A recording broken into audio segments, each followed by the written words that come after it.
Lily को अरमान की हालत के बारे में थोड़ा दुख इसलिए महसूस हुआ क्योंकि उसने उस पर भरोसा करने और उस पर ट्रस्ट करने का फैसला किया था, क्योंकि प्रेजेंट में उसकी अपनी कुछ प्रॉब्लम थी। हालांकि यह नहीं कहा जा सकता कि लिली को उसे इस तरह देखकर दुख हुआ। वे एक दूसरे को सिर्फ 2 या 3 घंटों से जानते थे और एक दूसरे से उनकी बातचीत भी बहुत कम हुई है। इसके अलावा लिली ने अपने लाइफ में फैमिली के मरने से भी ज्यादा बदतर चीज देखी थी। उसके लिए एक पूरी की पूरी रेस को भी रातों रात गायब होते देखा है। लोगों को मरते देखना लिली के लिए कोई बड़ी बात नहीं थी। अब वह केवल यही उम्मीद कर सकती थी कि अरमान फैमिली सुरक्षित हो और किसी दुर्घटना का शिकार न हुई हो। अगर उसका परिवार खत्म हो गया तो उसे नहीं लगता था कि अरमान इस दुख से उभर पाएगा या नहीं। लिली को उम्मीद कर रही थी कि ऐसा कुछ भी ना हो और उसकी फैमिली जिंदा हो। अनफॉर्चुनेटली कभी कभी लोगों की किस्मत बहुत बेकार होती है। जिस नंबर पर आप संपर्क करना चाहते हैं वह सेवा से बाहर है या स्विच ऑफ है। Please try again later. धमाका। अरमान ने मोबाइल से आती हुई आवाज को पूरी तरह से सुना भी नहीं और उसने सेल फोन को अपने सामने दीवार पर पटक दिया, जिससे वह पूरी तरह क्रैश हो गया और बचने का कोई रास्ता नहीं बचा। अपने फोन के सभी छोटे छोटे पार्टिकल्स गिरने का इंतजार किए बिना ही अरमान ने जिस चेयर पर बैठा था उसे पकड़ लिया और पूरी ताकत से उसे जमीन पर पटक दिया। लकड़ी अनगिनत पीसेस में टूट गई और उसके छोटे छोटे पीस सभी जगह बिखर गए। वो अपने ऊपर कंट्रोल खो रहा था। अरमान ने अपने पास मौजूद हर चीज को पकड़ लिया और उसे उठाकर इधर उधर पटकने लगा, बिना इस बात की चिंता किए कि वो कितना ज्यादा शोर मचा रहा है या उसके इस पागलपन से कैफेटेरिया के बाहर मौजूद लोग डर जाएंगे या नहीं। अब जबकि वह अपने फैमिली के 3 मेंबर्स से किसी भी तरह को कोई कांटेक्ट नहीं कर सकता था, उसका दिल बहुत ज्यादा घबरा रहा था। इस समय वह दूसरों के डर की चिंता कैसे कर सकता था। 20 से ज्यादा कुर्सियां और कई टेबल्स तोड़ने के बाद अरमान का स्टेमिना अपनी ताकत के ज्यादा इस्तेमाल के कारण तेजी से कम होने लगी, जिससे वह नॉर्मल से ज्यादा जल्दी थक गया। वह फर्श पर गिर गया और दीवार के सहारे अपनी पीठ टिका ली और एक हाथ से अपना चेहरा ढक लिया। लिली चुपचाप उसकी ओर देखती रही और उसकी अपनी सारी निराशा, उदासी, क्रोध और दर्द को निकलने का वैट करती रही। कैफेटेरिया में सन्नाटा छा गया और बाहर से आती हुई केवल गड़गड़ाहट की आवाज ही सुनाई दे रही थी।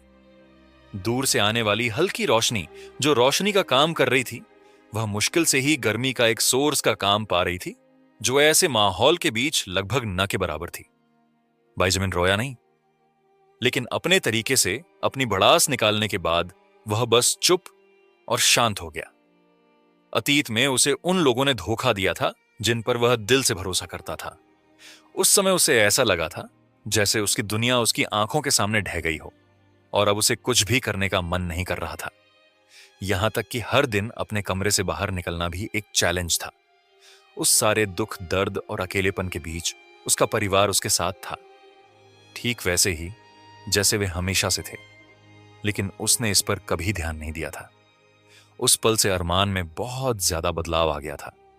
उसने दोस्तों के साथ बाहर जाना बंद कर दिया, किसी महिला के साथ रिलेशनशिप की चिंता में समय बर्बाद नहीं किया और अपना सारा समय पढ़ाई और अपने फैमिली को अच्छी लाइफ देने के लिए कड़ी मेहनत करने में लगा गया। हालांकि लगभग 3 घंटों से भी कम टाइम वह सब कुछ खत्म हो गया जिसके लिए वह कई सालों से स्ट्रगल कर रहा था। उसकी फैमिली, जो उसकी बॉडी को गर्माहट और जो उसे कंफर्टेबल महसूस कराती थी, शायद मर चुका थी।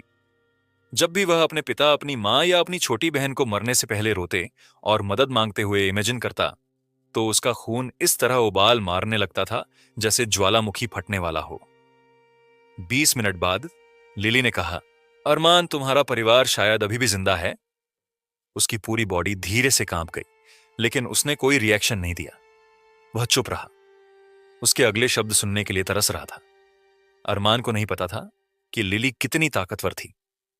अतीत की तुलना में बहुत ज्यादा पावरफुल होने के बाद भी उसे लगा कि अगर वह वास्तव में चाहती है तो उसकी उंगलियों का एक झटका उसकी पूरी लाइफ को खत्म करने से भी कहीं ज्यादा है।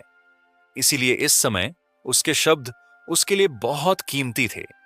जब सोल रिकॉर्ड एक नई दुनिया में पहुंचता है तो वह मन, जो हमेशा उस दुनिया में था लेकिन एक्टिवेट नहीं था, तो वो एक्टिवेट होना शुरू हो जाता है।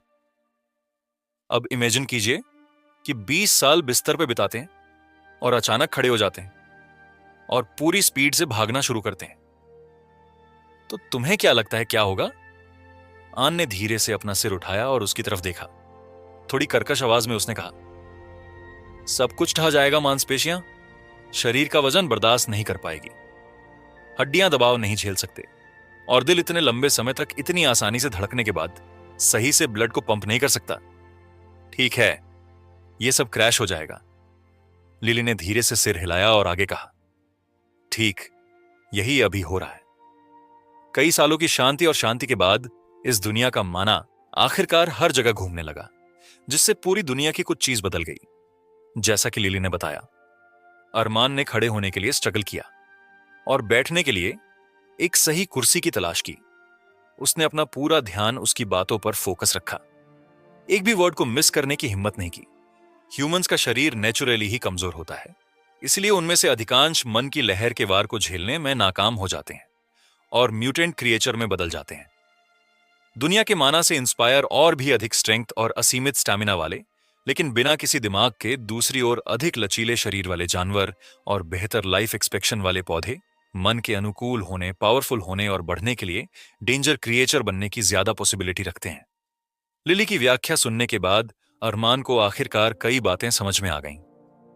सोल रिकॉर्ड, इस अजीब सिस्टम के शुरुआती काम से लेकर इस रीजन तक कि इतने सारे इंसान ज़ॉम्बी में क्यों बदल गए और पहले नॉर्मल दिखने वाले क्रिएचर अचानक इतने बदल क्यों गए।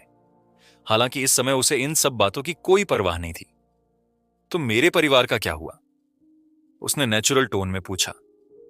हालांकि अरमान की आवाजों में लगभग नॉर्मल थी, लेकिन लिली, जिसने अपने भटकने के दौरान काउंटलेस लाइफ देखी थी, जब उसने यह सवाल पूछा तो उसकी निगाह में उतार चढ़ाव को देख सकती थी। जाहिर है, हालांकि वह शांत रहने की कोशिश कर रहा था, लेकिन उसका दिल उथल पुथल में था, क्योंकि वह किसी भी उम्मीद को थामे रहने की कोशिश कर रहा था। जीवित क्रिएचर के अलावा यह भी पॉसिबिलिटी है कि इलेक्ट्रॉनिक वस्तुएं भी माना एनर्जी से इफेक्ट होंगी। फिर यह इम्पॉसिबल नहीं है कि कम्युनिकेशन डिवाइस भी खराब हो जाएंगे, या सिग्नल में भी किस तरह की कमी हो सकती है, लिली ने बताया। अरमान की आंखें उसकी इस लॉजिकल बात को सुनते हुए चमक उठीं। सच में, अगर कोई खिड़की के बाहर की बदली हुई दुनिया को ध्यान से देखे तो लिली के शब्द काफी हद तक समझ में आते हैं। उसके चेहरे पर आए एक्सप्रेशन और आंखों में आई चमक को देखकर लिली ने तुरंत कहा, इसके अलावा यह मत भूलो कि इस अफरा तफरी के दौरान तुम्हारे परिवार ने भी अपना मोबाइल फोन खो दिया होगा, या उन्हें उसे उठाने का समय ही नहीं मिला होगा। अरमान आखिरकार खड़े होने से खुद को रोक नहीं सका। उसकी पहले से सुस्त नजर एक बार फिर उम्मीद से जल उठी थी। इससे पहले वह भावनाओं से इतना बह गया था कि लिली ने जो कुछ भी बताया था उसके बारे में भी सोच पाने में नाकाम था। सच में यह पॉसिबल हो सकता था कि उसके परिवार के पास अपने सेल फोन उठाने का टाइम ही नहीं था, या भागने के दौरान वे टूट गए थे। भले ही यह सब एक उम्मीद थी, लेकिन अरमान इसे हाथ से जाने देना नहीं सी चाहता था। वह बड़े कदमों से आगे बढ़कर उस कुर्सी के पास गया जहां लिली बैठी थी और उसे धीरे से गले लगाते हुए कहा, धन्यवाद। अनजाने में ही वह लिली के शरीर से आती गुलाब की स्मेल से सरप्राइज हो गया। उसके मुलायम काले बाल उसके चेहरे को हल्के से सहला रहे थे, मानो वो उसकी गर्लफ्रेंड का प्यार हो। हेल का एक्सपीरियंस करने के बाद उसे ऐसा लगा जैसे वो वापस हेवन में आ गया हो। उसका फर्स्ट ऑर्डर ब्लड कंट्रोल भी उसके दिल को शांत करने के लिए कुछ नहीं कर सका। वो अनस्टेबल इमोशन के कारण सही से कुछ भी नहीं सोच पा रहा था। लिली को यह बात अच्छी तरह पता थी, इसलिए उसने उसे दूर धकेलने की जहमत नहीं उठाई। लिली लिए अरमान एक छोटा लड़का था। इसके अपोजिट उसने मजाक में कहा, अगर तुम सच में मुझे थैंक्स बोला चाहते हो तो मुझे यहीं ले चलो, जैसे उसे बिजली का झटका लगा हो। अरमान जल्दी से उससे दूर हट गया और उसे शक भरी नजरों से देखते हुए बोला, तुम इस बारे में भूल सकती हो।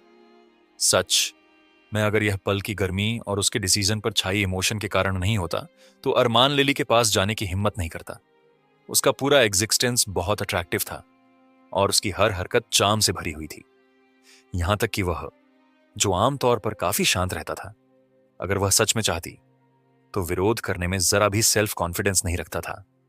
ओह, आओ, अरमान खेल बिगाड़ने वाले मत बनो, लिलिथ ने बेहद प्यारी आवाज में कहा, जो उसके अट्रैक्टिव बॉडी के लिए एक बेहतरीन जवाब था।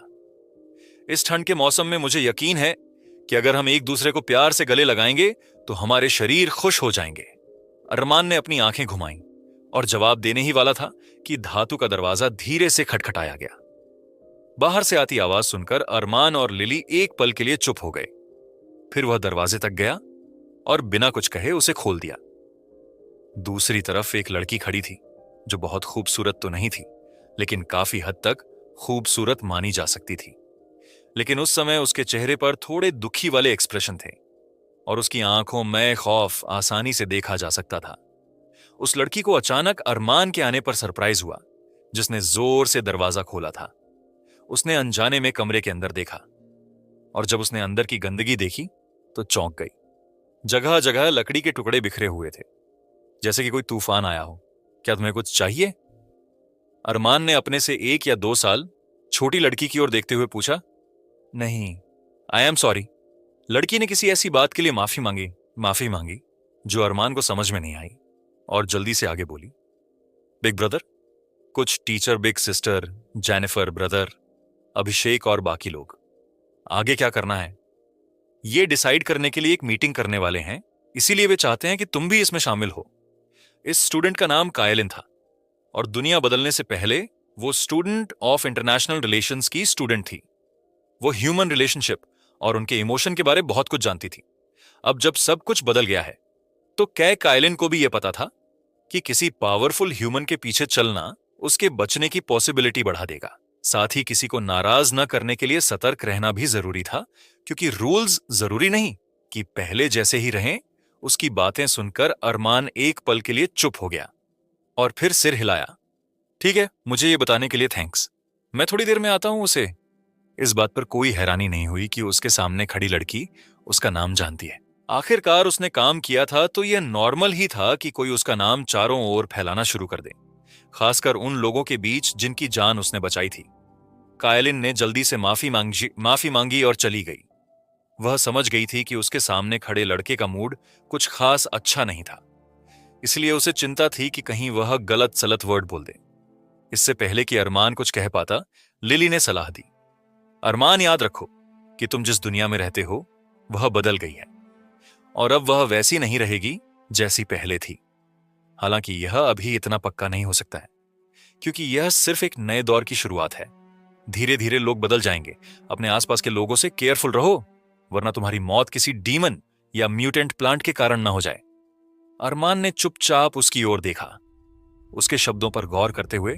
कई सेकंड के बाद उसने धीरे से सिर हिलाया और थैंक्स दिया। लिली, एडवाइस के लिए थैंक्स, मैं इसे याद रखूंगा। यह सुनकर लिली ने उसे एक फ्लाइंग किस दिया और जवाब में एक चार्मिंग मुस्कान दी। अरमान ने उसकी ओर ज्यादा देर तक देखने की हिम्मत नहीं की और जल्दी से दरवाजा बंद करके बास्केटबॉल कोर्ट की डायरेक्शन में चला गया। उसका रिएक्शन देखकर लिली हल्के से खिलखिलाकर हंस पड़ी और अरमान को जाते हुए देखती रही। ये लड़का वाकई में दिलचस्प है। जब अरमान की घबराहट कम हो गई और लगातार खतरों और अनगिनत लड़ाइयों के कारण उसके शरीर पर तनाव थोड़ा कम महसूस होने लगा, तो उसने आखिर में अपने आसपास के लोगों पर अधिक ध्यान दिया और बास्केटबॉल कोर्ट की ओर जाते समय उसने कई चीजों को आसानी से नोटिस किया।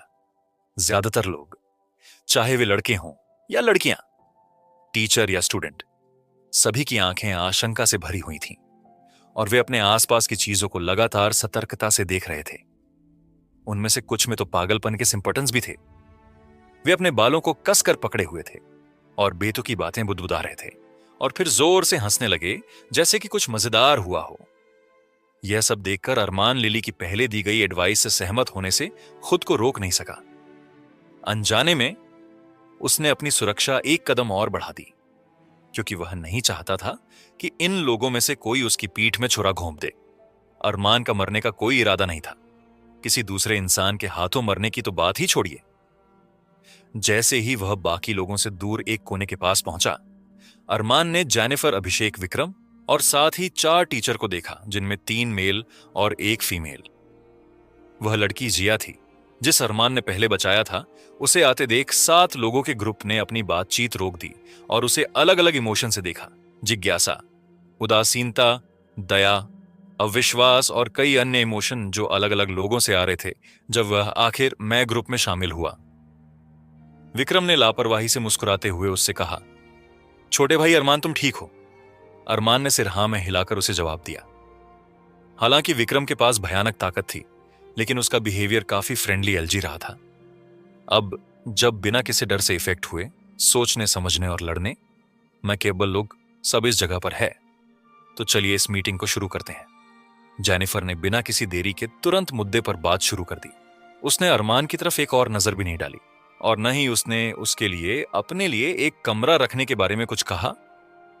वर्तमान में एक ही स्थान पर कई लोग सो रहे थे और हालांकि वे एक साथ भीड़ में नहीं थे, लेकिन यह उतना आरामदायक नहीं था जितना कि खुद के लिए एक अपना अलग रूम होना।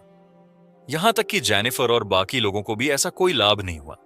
बहुत से लोग नेचुरली इस बात से खुश नहीं थे कि अरमान ने अपने लिए इतना बड़ा कमरा ले लिया।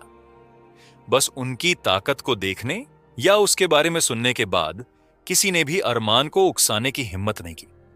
जहां तक जेनिफर की बात है तो उसे इसकी कोई परवाह नहीं थी। एक पल रुको, अरमान ने उसे आगे बोलने से पहले ही रोक दिया। जेनिफर ने थोड़ा सा मुंह सिकोड़ा, लेकिन कुछ नहीं कहा और बस चुपचाप उसकी ओर देखती रही। उसके अगले शब्दों के इंतजार में, अगर तुम लड़ने की हिम्मत रखते ही और कुछ लड़ने में केपेबल वाले लोगों को इकट्ठा करना चाहते हो, तो स्टूडेंट यूनियन के वाइस प्रेसिडेंट आर्यन को भी यहां होना चाहिए। अरमान ने कहा। ओह। जेनिफर की खूबसूरत नीली आंखों में एक अजीब सी चमक थी जब उसने उसके शब्द सुने। उसने उस दिशा में देखा जहां आर्यन खड़ा था और उसे अपनी ओर मुस्कुराते हुए देखकर उसका दिल नफरत से भर गया। मुझे नहीं लगता कि यह जरूरी है, जेनिफर ने ठंडे लहजे में कहा। उसके लहजे में नफरत की झलक थी जब उसने कहा, उसने मुझसे यह भी छिपाया कि वह उन क्रिएचर से लड़ सकता है, जिसका मतलब है कि वह डरपोक है। ऐसा आदमी मदद करने के बजाय जरूरत के समय सिर्फ मुसीबत बनने से ज्यादा और कुछ नहीं होगा। अरमान ने बस अपने कंधे उचका दिए और आगे कोई और बात नहीं कही। तो फिर चलिए आगे बढ़ते हैं। जेनिफर ने भौहें सिकोड़ते हुए अपनी टेंशन बताई। फिलहाल तूफान काफी भयंकर है। हम में से हर कोई इस डायरेक्शन में आगे बढ़ रहा था, इस प्रक्रिया में दूसरे लोगों को बचा रहा था। इसलिए यह नॉर्मल है कि हम और जी ही हमने बचाया था। वो सभी पूरी ट्राई से भीग गए हैं। वाकई इस समय हर कोई ठंड से कांप रहा था और कई लोग संभावित सर्दी के सिम्टम्स के साथ छींक रहे थे। उनके कपड़े पूरी तरह से गीले होने और ठंड के मौसम के कारण शरीर का टेम्परेचर एकदम से गिर गया था और बीमारियों का आना बस कुछ टाइम की बात थी। यहां तक कि जेनिफर की सफेद ड्रेस भी भीग गई थी और उसके चार्मिंग शरीर से कसकर चिपकी हुई थी, जिससे उसके बॉडी के फीचर्स साफ साफ दिखाई दे रहे थे, जो सभी का ध्यान अपनी ओर अट्रैक्ट कर रही थी, चाहे वो टीचर हो या स्टूडेंट।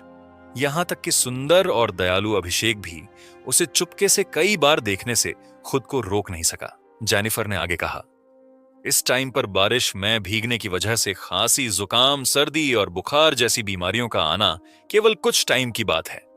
इस समय हम यूनिवर्सिटी के बाहर की दुनिया की हालत के बारे में भी ठीक से नहीं जानते हैं। मैंने अपने परिवार के साथ कम्युनिकेट करने की कोशिश की, लेकिन जाहिर तौर पर सिग्नल में किसी तरह की प्रॉब्लम है। अभिषेक ने सिर हिलाया। मैंने भी अपने परिवार से बातचीत करने की कोशिश की, लेकिन कोई फायदा नहीं निकला। उनकी बातें सुनकर अरमान की आंखें चमक उठीं, क्योंकि उनकी भी यही प्रॉब्लम थी। लिली के शब्द शायद सच थे और हालांकि उसे नहीं पता था कि उसका परिवार जिंदा है या नहीं, फिर भी उम्मीदें उस अंदर से ताकत दे रही थी। फिर मैं अलग अलग काम करने के लिए अलग अलग टीमें बनाना चाहूंगी। जेनिफर ने आखिरकार अपना असली उद्देश्य बताया। एक टीम बॉयज हॉस्टल और गर्ल्स हॉस्टल से कपड़े खोजने के लिए जाएगी। इस काम में अभी भी जीवित लोगों को बचाना होगा।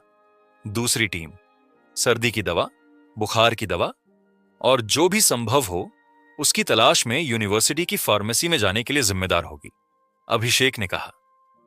कैफेटेरिया में अरमान को एक हफ्ते तक 100 से ज्यादा लोगों को खिलाने के लिए काम सौंपा गया।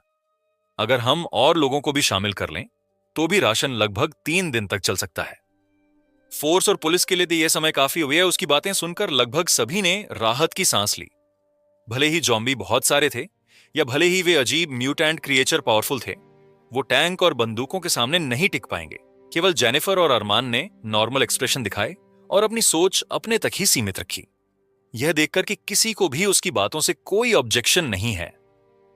जेनिफर ने सिर हिलाया और आगे कहा, अब हमें टीमें बनानी चाहिए और कामों को आपस में डिवाइड करना चाहिए। ज्यादा नुकसान से बचने के लिए टीमों का बनाना बहुत ही जरूरी है। एक पल रुको, मैं अकेले चलना चाहता हूं। अब तक जेनिफर की स्पीच और उसके रीजन को सुनकर किसी को कोई प्रॉब्लम नहीं थी। यही रीजन था कि अब तक किसी ने उसे बीच में नहीं रोका था, और यहां तक कि टीचर भी बिना कुछ कहे बस किनारे से देखते रहे थे। वो सच में पूरे देश में सबसे हाई क्लास यूनिवर्सिटी में से एक के स्टूडेंट यूनियन की प्रेसिडेंट बनने के कैपेबल है। हालांकि किसी को भी यह उम्मीद नहीं थी कि कोई आवाज अचानक बीच में आकर उसे टोक देगी। एक पल रुको, मैं अकेले चलना चाहता हूं। सभी की नजरें अपने आप ही उस व्यक्ति की ओर मुड़ गईं जिसने अभी अभी अलग अलग इमोशन के साथ बात की थी। अभिषेक के चेहरे पर ऐसे इमोशन थे कि वो ये तय नहीं कर पा रहा था कि उसे रोना चाहिए या हंसना चाहिए। विक्रम इतना हैरान था कि वो कुछ रिएक्ट ही नहीं कर पा रहा था। टीचर्स के चेहरे पर अलग अलग एक्सप्रेशन थे जो उनके चेहरों से पता चल रहे थे। दूसरी ओर जेनिफर ने अरमान को थोड़ा घूरते हुए देखा और कोल्ड वॉइस में कहा, तुम अकेले जाना चाहते हो क्या? तुम पागल हो? अरमान बेफिक्र रहा और उसने अपने सामने खड़ी खूबसूरत लड़की को देखा और शांति से कहा, मैं पागल हूं या नहीं, तुम्हें मेरे मेंटल हेल्थ के बारे में चिंता करने की जरूरत नहीं है।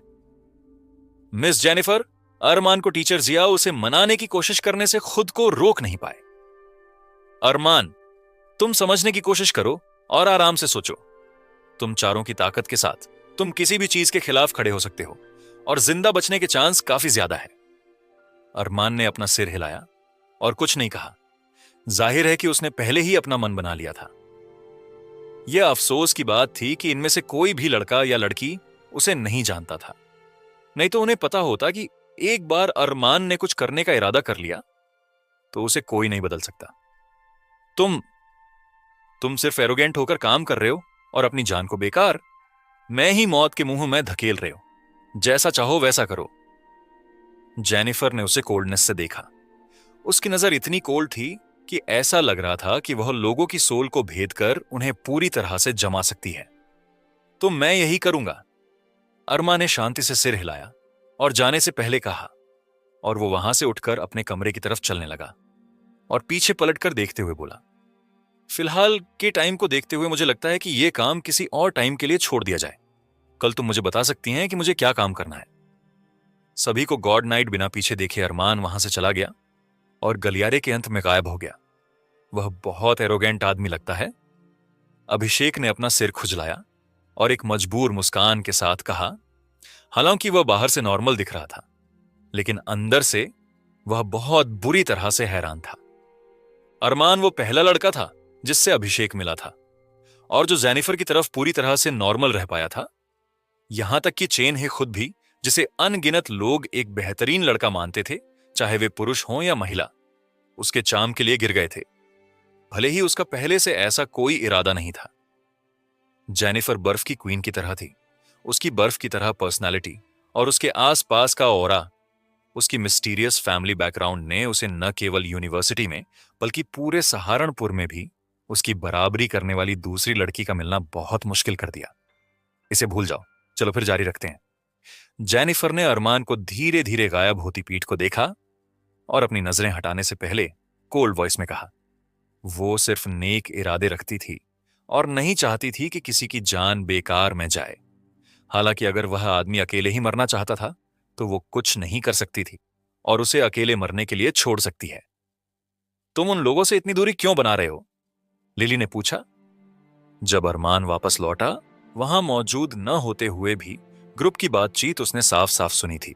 अरमान ने एक कुर्सी उठाई और उसके सामने बैठ गया। जब उसने उसकी ओर देखा तो वह थोड़ा मुस्कुराया और कहा कि किसने मुझे अपने आसपास के लोगों से ज्यादा केयरफुल रहने के लिए कहा था। लिली की आंखों में एक अजीब सी चमक थी। उसने अपनी नजरें उस पर सिकोड़ते हुए धीरे से कहा, नहीं, नहीं, हालांकि मैंने तुम्हें पहले ही कहा था कि अब से दूसरे इंसानों के साथ केयरफुल लानियन रहो। उस ग्रुप और बाकी लोगों की तरफ तुम्हारा रवैया शुरू से ही अजीब रहा है। उसके दिमाग में एक विचार कौंधा और लिली खुद को रोक नहीं पाई और बोली, खासकर जेनिफर नाम की उस लड़की की साइड, उसकी साइड तुम्हारा रवैया ठंडा और दूरी भरा है। ऐसा क्यों? अरमान ने हल्की सी आह भरी और अपनी आंखें बंद कर लीं। जैसे ही उसकी यादों में बिजली की गति से कई यादें कौंध गईं। हालांकि अब वे यादें दुख नहीं देती, लेकिन अतीत का दर्द कभी पूरी तरह से गायब नहीं हो सकता। किसी व्यक्ति का अतीत वो बेस होता है जिस पर प्रेजेंट टिका होता है और जिस पर फ्यूचर बनता है। धीरे धीरे उसने फिर से अपनी आंखें खोली। उस पल उसके दिमाग के अंदर कई वर्ड्स चमक उठे। पास्ट से मिला दर्द, प्रेजेंट में केयरफुल फर्चर की टेंशन, आपने पैसिव स्किल एक्टिवेट कर ली है, गोल्डन हार्ट। और मान को अचानक से आए इस संदेश को पढ़कर सरप्राइज हुआ। अचानक से उसने यह स्किल कैसे हासिल कर ली है?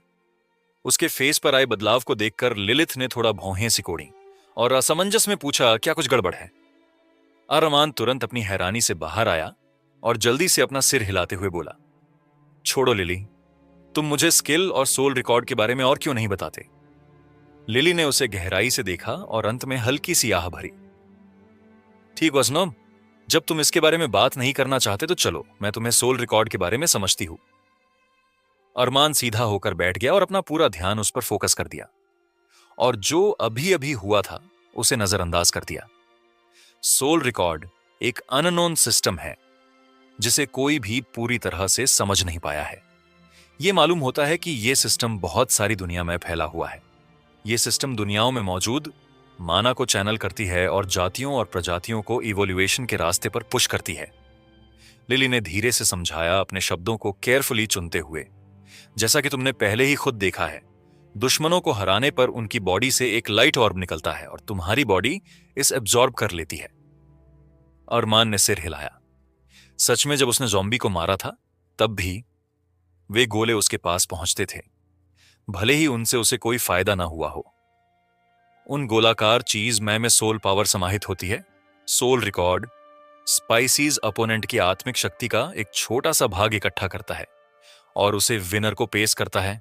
जो आदमी हार जाता है वो सामने वाले के इवोल्यूशन में मदद करता है और सामने वाले को आगे बढ़ने में मदद मिलती है। इसके अलावा जब तक दुश्मन की सोल पावर काफी मजबूत है, जितने वाले को न केवल स्टेट पॉइंट के रूप में अपनी शक्ति का हिस्सा मिलेगा, बल्कि खजाने के गोले या स्किल स्क्रॉल हासिल करने की भी संभावना है। यह मूल रूप से सोल रिकॉर्ड के कार्य का एक नॉर्मल और सरल काम है। जहां तक इसका असली मकसद या उद्देश्य है, कोई नहीं जानता। लिली रुक गई और चुपचाप अरमान को देखने लगी। अगर वह इस बारे में बात करती रही तो 1 या 2 साल भी सब कुछ समझाने के लिए काफी नहीं होंगे। आम ने जानकारी को अपने माइंड में बिठाने के लिए कुछ पल ले लिए और फिर धीरे से पूछा, क्या अलग अलग ओपोनेंट से हासिल स्किल स्क्रॉल के अलावा स्किल हासिल करने का और कोई भी दूसरा तरीका भी है? हां, लिली ने सिर हिलाया और समझाया। दुश्मनों को हराने के अलावा तुम अपने एक्सपीरियंस या क्वालिटी के बेस पर अलग अलग एक्टिव या पैसिव स्किल भी हासिल कर सकते हैं। लिलिथ ने अपनी बात को और गहरा किया। एग्जाम्पल के लिए, एक आदमी जो छोटी उम्र से मार्शल आर्ट का अभ्यास करता है, वह एक पैसिव स्किल को एक्टिवेट करेगा और इसका लेवल उस आदमी की टैंकनिक पर डिपेंड करेगा। दूसरी ओर, किसी लड़के को लड़कियों से दूर रहना पसंद है तो वो उसे लड़कियों के चार्म से इफेक्ट होने से बचाता है। अरमान ने आखिरकार कई ऐसी बातें समझ लीं जो पहले उसे पता नहीं की थीं। हालांकि उसके मन में अभी भी कई सवाल थे, लेकिन ऐसा कोई तरीका नहीं था जिससे वह उन सभी को एक साथ पूछ सके और सारी जानकारी एक साथ अपने दिमाग में बिठा सके। इसलिए बाद में गलतियां करने से बेहतर है थोड़ा थोड़ा समझकर आगे चलना बेहतर है। सोल रिकॉर्ड आदमी की क्वालिटी के बेस पर स्किल को एक्टिवेट करती है और उस आदमी को आगे बढ़ने के लायक बनाता है। किसी आदमी की कोई भी ताकत या क्वालिटी को तब तक स्किल की फॉर्म में गिना जा सकता है जब तक कि वह क्वालिटी या पावर उसके ऑनर की लाइफ में किसी भी तरह से काम में आती है, भले ही वह अच्छी हो या बुरी। कुछ पिछली घटनाओं के कारण अरमा का बिहेवियर लोगों के लिए बहुत ही ठंडा हो गया था और कुछ हद तक वह केवल अपने करीबी लोगों की ही केयर करता था। हालांकि वह गोल्डन हार्ट की उस स्टेज तक नहीं पहुंचा था जहां पानी की एक बूंद भी प्रवेश करने में मुश्किल हो। क्लियरली सोल रिकॉर्ड में कहा गया है कि यह स्ट्रेन सिस्टम किसी आदमी की क्वालिटी को बढ़ा सकती है और उन्हें नॉर्मल से कहीं ज्यादा लेवल पर ले जा सकती है। अरमान ने अंदाजा लगाया कि यह माना एनर्जी के मिस्ट्री में से एक हो सकता है। हालांकि उसके हिसाब से यह कोई यूजफुल चीज नहीं थी। यह किसी भी तरह से शक्ति में बढ़ावा नहीं देता है और न ही यह कोई एक्टिव स्किल है जो ब्लड कंट्रोल की तरह शक्तियों का उपयोग करने की परमिशन देता है। कुछ मिनट हिचकिचाने के बाद अरमान ने पूछा, लिली पैसिव स्किल और फर्स्ट स्टेज स्किल में से कौन बेहतर है? लिली जो चुप थी उसकी आवाज फिर से सुनकर हैरान हो गई और उसका सवाल सुनकर तो और भी ज्यादा हैरान हो गई। फिर उसने कुछ याद करते हुए कहा, ये तुम अपने ब्लड कंट्रोल और स्पेशल फोर्स सोल्जर जो पैसिव स्किल है उसकी वजह से पूछ रहे हो, है ना? अरमान ने अपना मुंह खोला, कुछ कहना चाहा, लेकिन अगले ही पल उसे रिग्रेट हुआ और उसने बस इतना कहा, तुम सही कह रही हो। हालांकि लिली ने अब तक उसकी बहुत मदद की थी, लेकिन अरमान उस पर पूरी तरह से ट्रस्ट नहीं कर पाया था। ठीक है, उसे यह मालूम नहीं था कि लिली कितनी ज्यादा पावरफुल है। कम से कम उससे 1 या 2 स्किल छिपाना जो बिना वार्निंग या कुछ किए बिना उसे मिली हो, अभी के टाइम को देखते हुए यह अरमान के लिए अच्छा है। अरमान को लिली पर इतना भरोसा तो था ही कि वो उसे गलत गाइड नहीं करेगी या उसे किसी भी तरह का नुकसान पहुंचाएगी। बाद में पछताने से बेहतर है कि पहले ही सुरक्षित हो जाए। स्किल्स को 5 लेवल में डिवाइड किया गया है। लेवल 1 से लेवल 5 तक पल के लिए सोचा और फिर धीरे से समझाया। जब कोई स्किल लेवल 5 पर पहुंच जाती है तो वो स्किल बहुत ही ज्यादा पावरफुल होने की पॉसिबिलिटी को बहुत बढ़ा देता। अरमान ने अपने दिमाग के अंदर ब्लड कंट्रोल को देखा और रिजल्ट तुरंत उसके सामने आ गए। उसके दिमाग में एक फोल्डर खुल गया जिसमें एक मैसेज दिखाई दे रहा था, blood control first active skill level 5। यदि नीचे लिखे हुए टास्क पूरे हो जाते हैं तो ब्लड कंट्रोल अगले लेवल पर पहुंच जाए। लेवल 5 या उससे ऊपर के दुश्मनों से 100 लीटर ब्लड इकट्ठा करें। 0 से 100 5 फर्स्ट स्टेज के दुश्मनों से 10 लीटर ब्लड इकट्ठा करें। 0/10 1 सेकंड स्टेज के दुश्मन से 1 लीटर ब्लड इकट्ठा करें। 0/1 ये यहां ना ऐसा लिखा है। इससे पहले कि वह स्टेटस स्क्रीन पर ब्लड कंट्रोल के बारे में और भी कुछ लिली को पता लिली पहले ही बोल पड़ी। हालांकि मैं पहले से ही इसकी उम्मीद कर रही थी। वास्तव में यह कितना खतरनाक है। ब्लड कंट्रोल स्किल को डेवलप करने के लिए दी गई जरूरी जानकारी को सुनने के बाद लिली ने कड़वी मुस्कान के साथ कहा। उसकी बातें सुनकर अरमान का दिल बैठ गया और उसने पूछा, क्या कुछ गड़बड़ है? अरमान, तुम्हारा ब्लड कंट्रोल तुम्हारी सोच से कहीं ज्यादा पावरफुल है। लिली ने गंभीर आवाज में बोलने से पहले एक गहरी सांस ली। सोल रिकॉर्ड के आने के बाद पहली बार किसी दुश्मन को हराने के बाद उसके लेवल का स्किल स्क्रॉल और उस दुश्मन की क्वालिटी के बेस पर स्किल स्क्रॉल गिर जाएगा, चाहे वो कुछ भी हो। जिस कोने में वो बैठा था वहां से अरमान उसे घूर रहा था। अंधेरे में उसकी आंखें क्लियरली चमकीली दिख रही थीं, जो इस बात का सबूत था कि वह इस समय कितना फोकस था। एक सामान्य मनुष्य की क्वालिटी अधिकतम फिक्स्ड थी। सोल रिकॉर्ड के आने से पहले किसी भी आदमी के स्टेट पॉइंट 10 स्टेट पॉइंट से ज्यादा नहीं थे। हालांकि तुम्हारी हाई मैजिकल पावर के कारण तुम्हारी बॉडी नॉर्मल से थोड़ी बेहतर है, लिली ने खुलासा किया और एक पल सोचने के बाद आगे कहा। एक सामान्य स्तर राक्षस आमतौर पर एक सामान्य व्यक्ति से 2 गुना शक्तिशाली होता है। इसीलिए जब तक वह व्यक्ति बहुत किस्मत वाला नहीं होता या खुद का बचाव करने के लिए कुछ तरीके नहीं जानता तो वो जरूर ही मारा जाएगा। अब तुम्हें एहसास हुआ कि तुम कितने लक्की थे कि तुम उस लेवल 5 की मधुमक्खी को मार सके। उसने एक सीरियस सवाल के साथ बात को पूरा किया। अरमान ने अनजाने में सिर हिलाने से खुद को रोक नहीं पाया। अगर ऐसा इसलिए नहीं होता कि उस टाइम अरमान के पास अच्छा मौका था, साथ ही उस समय किस्मत का भी साथ था। अगर यह सब अरमान के हिसाब से नहीं हुआ होता तो वो कभी भी उस लेवल 5 की मधुमक्खी को नहीं मार पाता।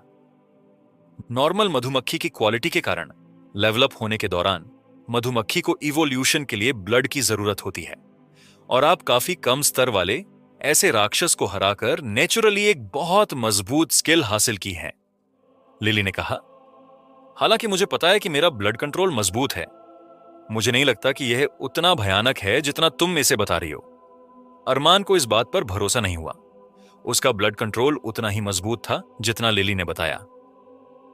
तो क्या उसे इनविंसिबल नहीं होना चाहिए? आखिरकार ब्लड कंट्रोल स्किल को देखने के कई घंटे बाद भी लिली की आवाज वाकई हैरान करने वाली थी।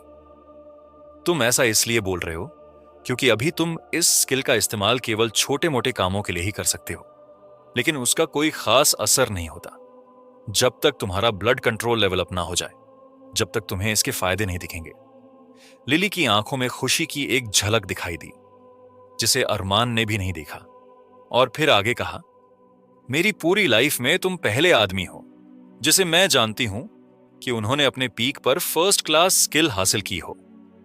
यहां तक कि हाई क्लास लोगों के फैक्शन के नेता भी ऐसा करने के लायक नहीं थे जब तक वे आज जहां हैं वहां तक नहीं पहुंच गए।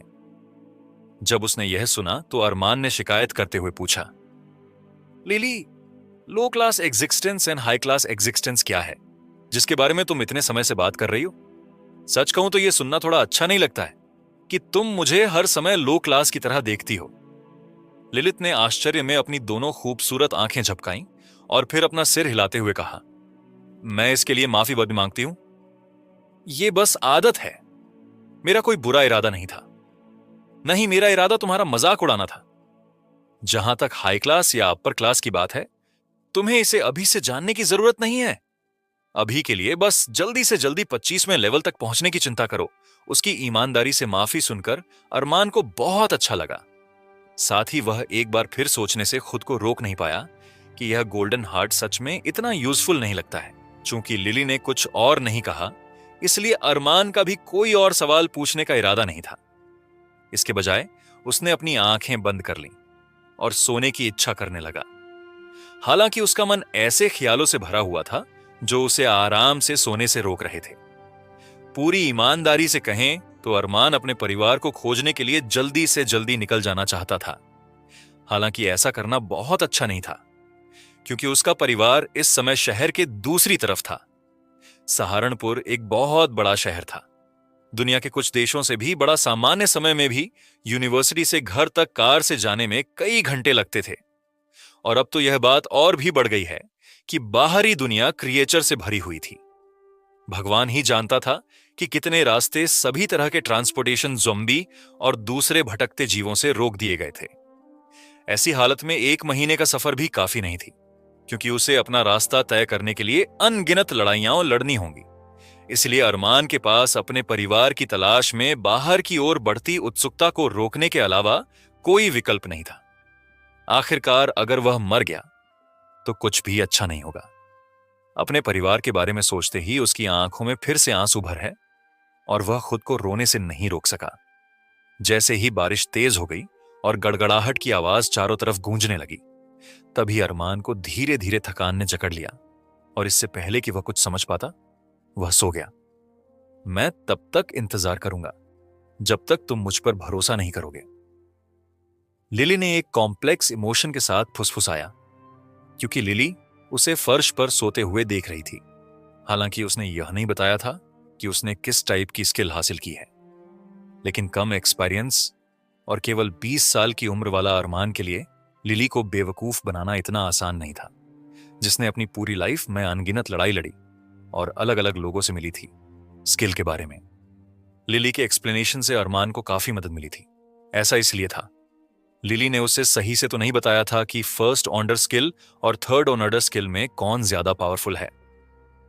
लेकिन अरमान ने जो कुछ भी अभी तक देखा था और समझा था, उसके बेस पर अरमान ने अंदाजा लगाया। जाहिर है हाल ही में हासिल किया गया उसकी पैसिव स्किल पहली नजर में देखने से कहीं ज्यादा पावरफुल लगती है। लेकिन अरमान के लिए यह पता लगाना बहुत मुश्किल था कि गोल्डन हार्ट कितनी ज्यादा पावरफुल है, यह देखते हुए कि यह एक थर्ड ऑर्डर स्किल थी और अपने हाई लेवल पर यह स्किल बेकार नहीं होनी चाहिए। पैसिव स्किल के साथ प्रॉब्लम यह थी कि जब तक इसे इस्तेमाल करने के लिए जरूरी हालत मौजूद न हो, तब तक यह पता नहीं लगाया जा कि स्किल यूजफुल है या यूजलेस है, या जब तक इस स्किल के इस्तेमाल करने की डिटेल या उसके बारे में पूरी जानकारी न दी गई हो, क्योंकि गोल्डन हार्ट का लिली के खिलाफ कोई यूज नहीं था। अरमान यह सोचकर सो गया था कि यह एक स्किल है जिसका फाइट करने के मामले से कोई लेना देना नहीं है। कई घंटों की आरामदायक नींद के बाद अरमान ने एक बार फिर अपनी आंखें खोलीं और धीरे धीरे उठ खड़ा हुआ। हालांकि सोने से पहले उसका स्टैमिना लगभग पूरा हो चुका था, लेकिन पूरे दिन लड़ने से वो दिमागी रूप से बहुत थक गया था और कुछ ही घंटों में इतना कुछ बदल जाना किस बुरे सपने से कम नहीं था। आखिरकार उसने बिना आराम के प्रैक्टिकली लड़ते हुए अलग अलग इमोशंस को फील किया था। फर्श पर सोना एक अच्छा ऑप्शन नहीं था। उसने एक कड़वी मुस्कान के साथ शिकायत की, क्योंकि उसे लगा कि उसकी हड्डियां एक के बाद एक दर्द कर रही हैं। Good morning. उसके बगल में एक बहुत ही प्यारी सी आवाज सुनाई दी, जिसने उसे कुछ पल के लिए चौंका दिया। अपनी दाईं ओर देखते हुए अरमान ने देखा कि खूबसूरत लिली 2 या 3 मीटर दूर एक कुर्सी पर बैठी हुई थी, जो उसे नेचुरल मुस्कान के साथ देख रही थी। तुम्हें भी गुड मॉर्निंग, उसने अपनी आंखें मलते हुए कहा, और सोचने से खुद को रोक नहीं पाया कि अगर इतनी खूबसूरत लड़की आंखें खोलते ही उसका ऐसे वेलकम करे तो फर्श पर सोना इतना बुरा नहीं था। वो पूछने ही वाला था कि क्या अपर क्लास, जैसा कि उसने खुद को इंट्रोड्यूस किया था, को सोने की जरूरत है या नहीं। लेकिन तभी उसके दरवाजे पर एक हल्की सी नॉक ने उसकी बात को उसके अंदर ही रोक दिया। नॉक के बाद एक जेंटल और केयरिंग करने वाली आवाज सुनाई दी, बड़े भाई बड़ी बहन जेनिफर और बाकी लोग नाश्ता कर रही हैं। अरमान ने इस आवाज को आसानी से पहचान लिया। यह वही लड़की थी जिसने कल उससे बात की थी। जाहिर है उसे डर था कि वह सो रहा है, और उसकी आवाज ने उसे परेशान कर दिया है, क्योंकि उसकी आवाज इतनी धीमी थी कि अगर अरमान लगातार इवॉल्व नहीं हो रहा होता तो वह बिल्कुल भी नहीं सुन पाता। बिना कुछ कहे अरमान ने दरवाजा खोला और धीरे से कहा, मैं समझ गया, तुम जाकर जेनिफर से कह सकते हैं कि वो अभी स्टूडेंट को ला सकती हैं। कायलिन ने जल्दी से सिर हिलाया और अपनी बात को बताने के लिए चली गई। कैफेटेरिया इतना बड़ा था कि अगर एक बार में 100 घुस जाए तो 100 लोग अंदर खाना खा सकते थे, क्योंकि कल जॉम्बी और अरमान के बीच फाइट में किए गए हमलों से सभी कुर्सियां और टेबल टूट गई थीं। इसलिए कई स्टूडेंट के पास अपना नाश्ता करते हुए फर्श पर बैठने के अलावा और कोई ऑप्शन नहीं था। उनमें से कुछ लोगों ने कल दोपहर से कुछ भी नहीं खाया था, और वो ऐसा महसूस कर रहे थे कि वो किसी भी पल भूख की वजह से मर जाएंगे। कमरे के अंदर का माहौल कुछ ठीक नहीं था। अगर वह की लाइट अभी भी चालू न होती तो शायद बहुत से लोग डर के मारे कांपना शुरू कर देते। खिड़कियों पर लगती बारिश की बूंदें और बाहर घूम रहे डरावने जीवों के अलावा कोई भी अपनी तरफ से बेवजह ध्यान अट्रैक्ट करने के डर से बहुत जोर से बोलने की हिम्मत नहीं कर रहे थे, क्योंकि अरमान को लोगों के बीच रहना ज्यादा पसंद नहीं था। इसलिए जब सभी लोग कैफेटेरिया में चले गए तो वह बास्केटबॉल कोर्ट में चला गया और चुपचाप बैठकर केक का एक टुकड़ा खाने लगा। कम से कम कहें तो मौजूदा हालात बहुत खराब थे, क्योंकि वो पहले से ही कैंपस के सेंटर में थे। ये काफी नहीं था, वो किसी को मदद के लिए भी नहीं बुला सकते थे। सहारनपुर यूनिवर्सिटी में पहले लगभग 1 से 2 मिलियन स्टूडेंट थे, और हालांकि वे सभी एक ही टाइम पर क्लास में मौजूद नहीं होते थे, क्योंकि वहां 2 रोटेशन होते थे। स्टूडेंट की इतनी बड़ी तादाद ये दिखाने के लिए काफी थी कि कैंपस कितना बड़ा था। यदि कोई आदमी कैंपस के सेंटर से बाहर निकलने के लिए ट्रैवल करना चाहता था तो 30 से 40 मिनट पैदल चलना कोई बड़ी बात नहीं था। यही कारण था कि 90% स्टूडेंट साइकिल या कार या बाइक से ही ट्रैवल करना पसंद करते थे। हालांकि इस नई दुनिया में साइकिल चलाना मौत को दावत देने से अलग नहीं था। यहां तक कि एक कार भी एक अच्छा ऑप्शन नहीं था। जब वह अनगिनत मामलों के बारे में सोचते हुए अपना खाना खा रहा था तो उसकी डायरेक्शन में आने वाले कदमों की आवाज ने उसके दिमाग में चल रहे ख्याल को रोक दिया। उसने देखा कि कुछ लोग उसकी तरफ आ रहे हैं, जिनमें अरमान ने हैंडसम और स्किलफुल अभिषेक, खूबसूरत और पावरफुल दिखने वाली जेनिफर और मजबूत और सरल दिमाग वाला विक्रम को अलग अलग एक्सप्रेशंस के साथ अपनी ओर आते देखा। गुड मॉर्निंग अभिषेक ने सबसे पहले ग्रीट किया। अरमान को यह एडमिट करना पड़ा कि अभिषेक कितना हैंडसम, और साथ ही उसका काइंडली बिहेवियर की वजह से लड़कियों के बीच वो काफी फेमस था। आप सभी को भी गुड मॉर्निंग अरमान ने ग्रीट का जवाब दिया।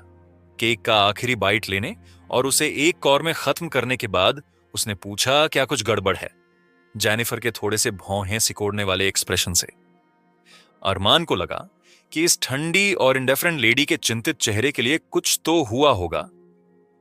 जेनिफर ने एक पल के लिए उसकी ओर देखा और फिर सिर हिलाकर समझाया, सच में एक प्रॉब्लम है। हमारे ग्रुप के 15 स्टूडेंट को बुखार है और अन्य 20 ऐसे हैं जो सर्दी की चपेट में आने की हालत में हैं। अगर हमें जल्द ही दवा नहीं मिली तो हालात और भी मुश्किल हो सकते हैं। अरमान ने भी उसे बोलते हुए सुना तो उसकी भौहें तन गईं।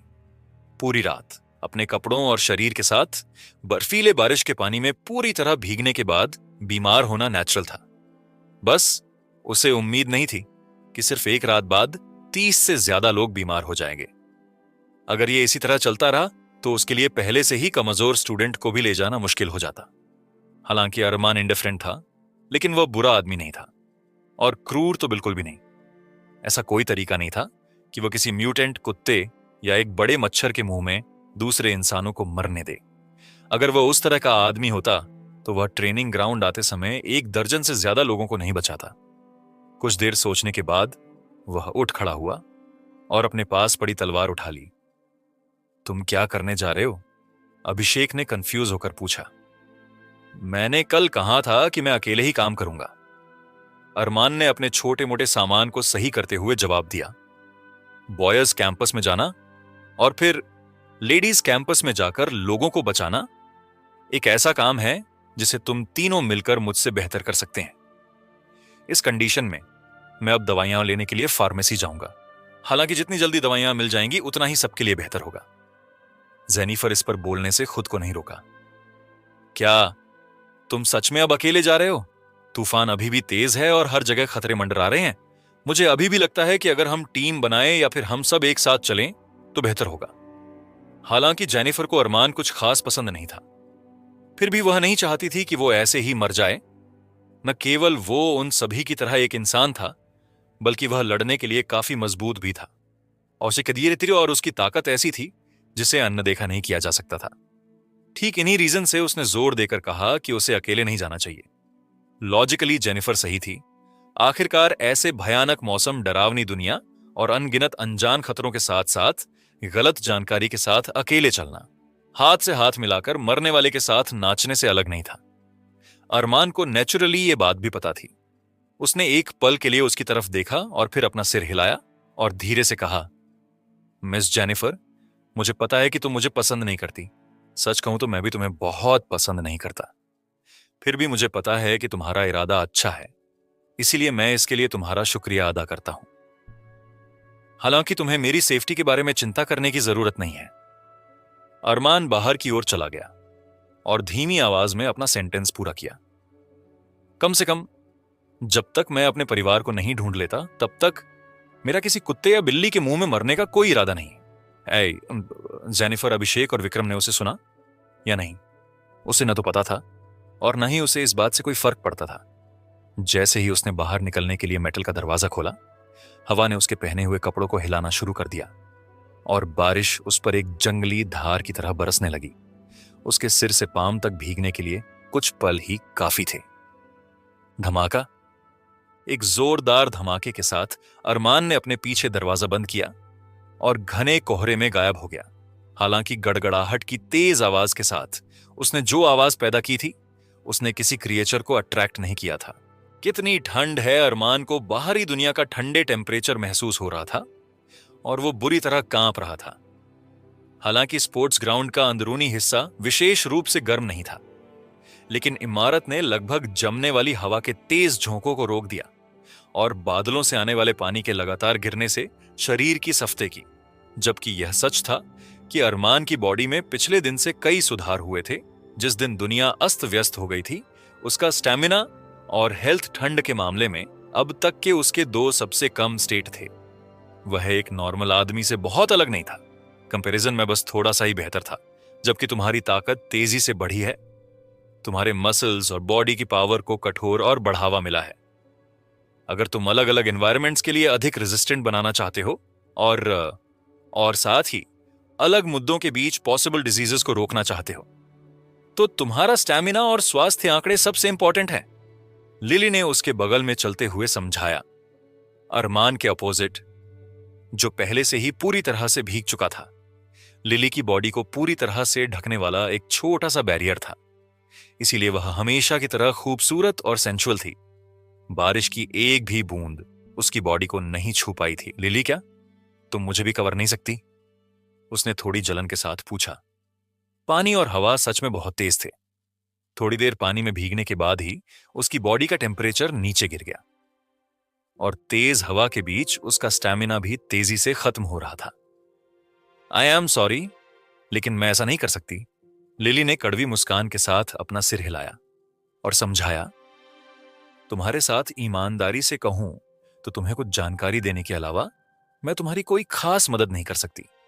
क्या तुम ये नहीं मान सकते कि मैं यहां नहीं हूं जब तक कोई मुझ पर सीधे हमला नहीं करता? मैं किसी भी तरह से इस दुनिया में किसी की मदद करने या किसी को नुकसान पहुंचाने के लिए अपनी पावर का इस्तेमाल नहीं कर सकती, या सोल रिकॉर्ड पनिशमेंट के रूप में मेरी अधिकांश सोल पावर को तुरंत रद्द कर देगा। यह सुनते ही अरमान के मुंह का कोना कई बार फड़क उठा। हालांकि शुरू से ही उसे लिली की मदद मिलने की कोई उम्मीद नहीं थी, लेकिन उसे सीधे यह कहते हुए सुनना कि वह सूचना के सोर्स के रूप में काम करने के अलावा कुछ नहीं कर सकती, उसे अभी यह सुनकर सरप्राइज्ड हुआ। तुम बेसिकली बेकार हो, है ना? इतने लंबे समय तक उसे छेड़े जाने और लुभाए जाने के बाद अरमान इस मौके का फायदा उठाते हुए पलटवार करने से खुद को रोक नहीं सका। हालांकि लिली कौन थी? एक काउंटलेस एक्सपीरियंस वाली एक ब्यूटीफुल लेडी थी। उसने सिर हिलाया और एक दुखी चेहरा बनाते हुए रिग्रेट भरी आवाज में कहा, तुम सही बोल रहे हो। मैं सिर्फ एक बेकार लेडी हूं जिसके पास जानकारी देने के अलावा और कुछ नहीं है, जो जल्द या बाद में आपको पता चल जाएगी, समझे? लिली की बात सुनकर अरमान का चेहरा काला पड़ गया, उसे जवाब देने का कोई इरादा न रखते हुए। यह जानते हुए कि इससे केवल उसकी हार होगी, वह आगे बढ़ा और तूफान में भटक रहे दो ज़ॉम्बी का सिर धड़ से अलग कर दिया। दो ज़ॉम्बी का सिर इतनी आसानी से और दो बेहद ही सिंपल वार से काटा गया, ऐसा लग रहा था जैसे अरमान उन पर अपनी हीनता का गुस्सा निकाल रहा हो। उसके चेहरे पर काले भाव देखकर और ज़ॉम्बी को मारते समय उसके दांत पीसते देखकर लिली खुद को रोक नहीं पाई और कहा, ओह, क्या ऐसा हो सकता है कि तुम इन बेचारों पर अपना गुस्सा निकाल रहे हो? अरमान के अटैक, उसका जजमेंट ऐसा था मानो उसने अपने जीवन में अनगिनत सालों तक ऐसा ही किया हो। अरमान ने पास की एक इमारत से निकले 5 अन्य ज़ॉम्बी की जान ले ली और जवाब दिया, नहीं, मैं गुस्सा नहीं निकाल रहा, बस मैं अपना लेवल बढ़ाना चाहता हूं। एक दिन मैं तुम्हें भी लात मारूंगा। क्या? लिली ने खुशी से चिल्लाते हुए कहा और उसका चेहरा लाल हो गया, जैसे कि वह एक ऐसी लेडी हो जिसे लाइफ के बारे में कुछ भी नहीं पता था। उसने अपनी लंबी पलकों को झपकाते हुए अरमान को देखा और फुसफुसाया, मुझे लात मारने के बजाय मैं चाहती हूं कि तुम मुझे अपने बड़े हाथों से पीटो। अरमान, जो ज़ॉम्बी को इस तरह से मार रहा था जैसे कि यह कुछ भी नहीं था, अपना बैलेंस खो बैठा और लगभग जमीन पर गिर गया। जब उसने अपने बगल में चल रही हॉट लेडी की बात सुनी, उसके दिमाग ने खुद ही इस नजरे को इमेजिन करना शुरू कर दिया और उसे खुद को रियलिटी में वापस लाने के लिए अपने सिर को जोर से हिलाना पड़ा। उसने लिली को और ज्यादा चिढ़ाने की हिम्मत न करने, मैं ही अपनी भलाई समझी, नहीं तो कौन जानता है ये पागल लड़की और क्या क्या बोल सकती है, और फिर आगे बढ़ना जारी रखता है। उसे चुपचाप हार स्वीकार करते देख लिली जोर से हंस पड़ी, जिससे उसका एक अलग ही रूप अरमान को देखने को मिला है। उसे हंसते हुए देखना ऐसा था मानो आदमी को उसका सब कुछ मिल गया हो, पर अफसोस ये नजारा देखने के लिए अरमान के अलावा वह कोई नहीं था। यूनिवर्सिटी की फार्मेसी ट्रेनिंग ग्राउंड से कुछ ही दूर पर थी। आमतौर पर वहां पहुंचने के लिए 10 मिनट पैदल चलना काफी था। आखिरकार जिस फार्मेसी में ज्यादातर दवाइयां और हीलिंग के सभी सामान थे, उसकी सबसे ज्यादा जरूरत उन लोगों को थी जो खेल खेलते थे और ट्रेनिंग के बीच चोटिल होने की पॉसिबिलिटी बनी रहती थी। लेकिन अगर कोई आदमी ऐसे खराब मौसम में और इतने खतरों के बीच फार्मेसी तक पहुंचना चाहे, तो वो आदमी बिना यह जाने कि उसके साथ क्या हुआ है बुरी तरह से मर सकता है। यहां तक कि अरमान ने भी इस तरह लापरवाही से काम करने की हिम्मत नहीं की, क्योंकि कोहरा इतना घना था कि उसके लिए अपनी आंखों के सामने 5 मीटर से अधिक देखना मुश्किल था, और ये अपने आप में पहले से ही एक बड़ी बात थी। अरमान के जितने लेवल के बिना एक नॉर्मल आदमी शायद इस समय अपनी नाक भी नहीं देख सकता था, केयरफुल। लेकिन लगातार और कठोर कदमों से आगे बढ़ते हुए अरमान को अचानक अपने बाएं हिस्से से एक अजीब सी हलचल महसूस हुई। अपनी सफेदी के अलावा किसी और चीज की चिंता न करते हुए उसने सीधे उस डायरेक्शन में अपनी पूरी ताकत से एक किक मारी। उसका बायां पैर एक चाबुक जैसे हथियार में बदल गया था। उसके 69 एजिलिटी पॉइंट ने आसपास के धुंध को 2 हिस्सों में काट दिया और उसके 55 स्ट्रेंथ पॉइंट पूरी तरह से बेकार हो गए, क्योंकि उसने महसूस किया कि उसका पैर किसी कठोर चीज से टकराया।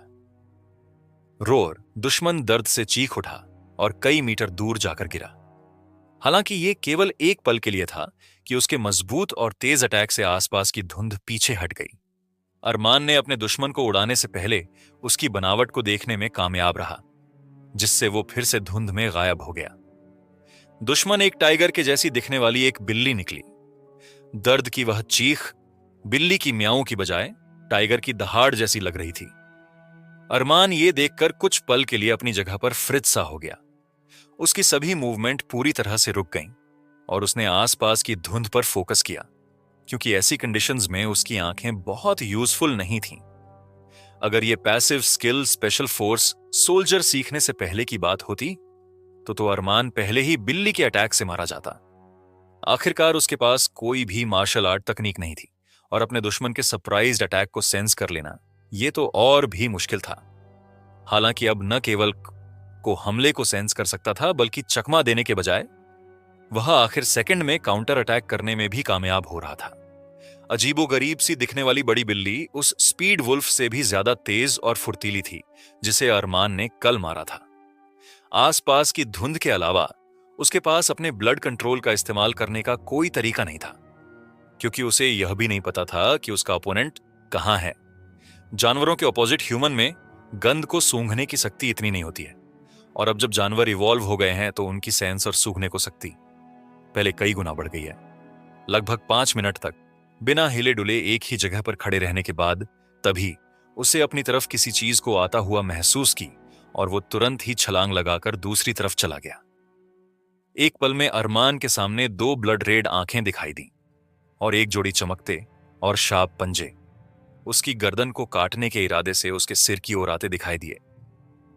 एक तेज चमक चमकी, उसके बाद एक किसी की हड्डियां काटने की आवाज सुनाई दी।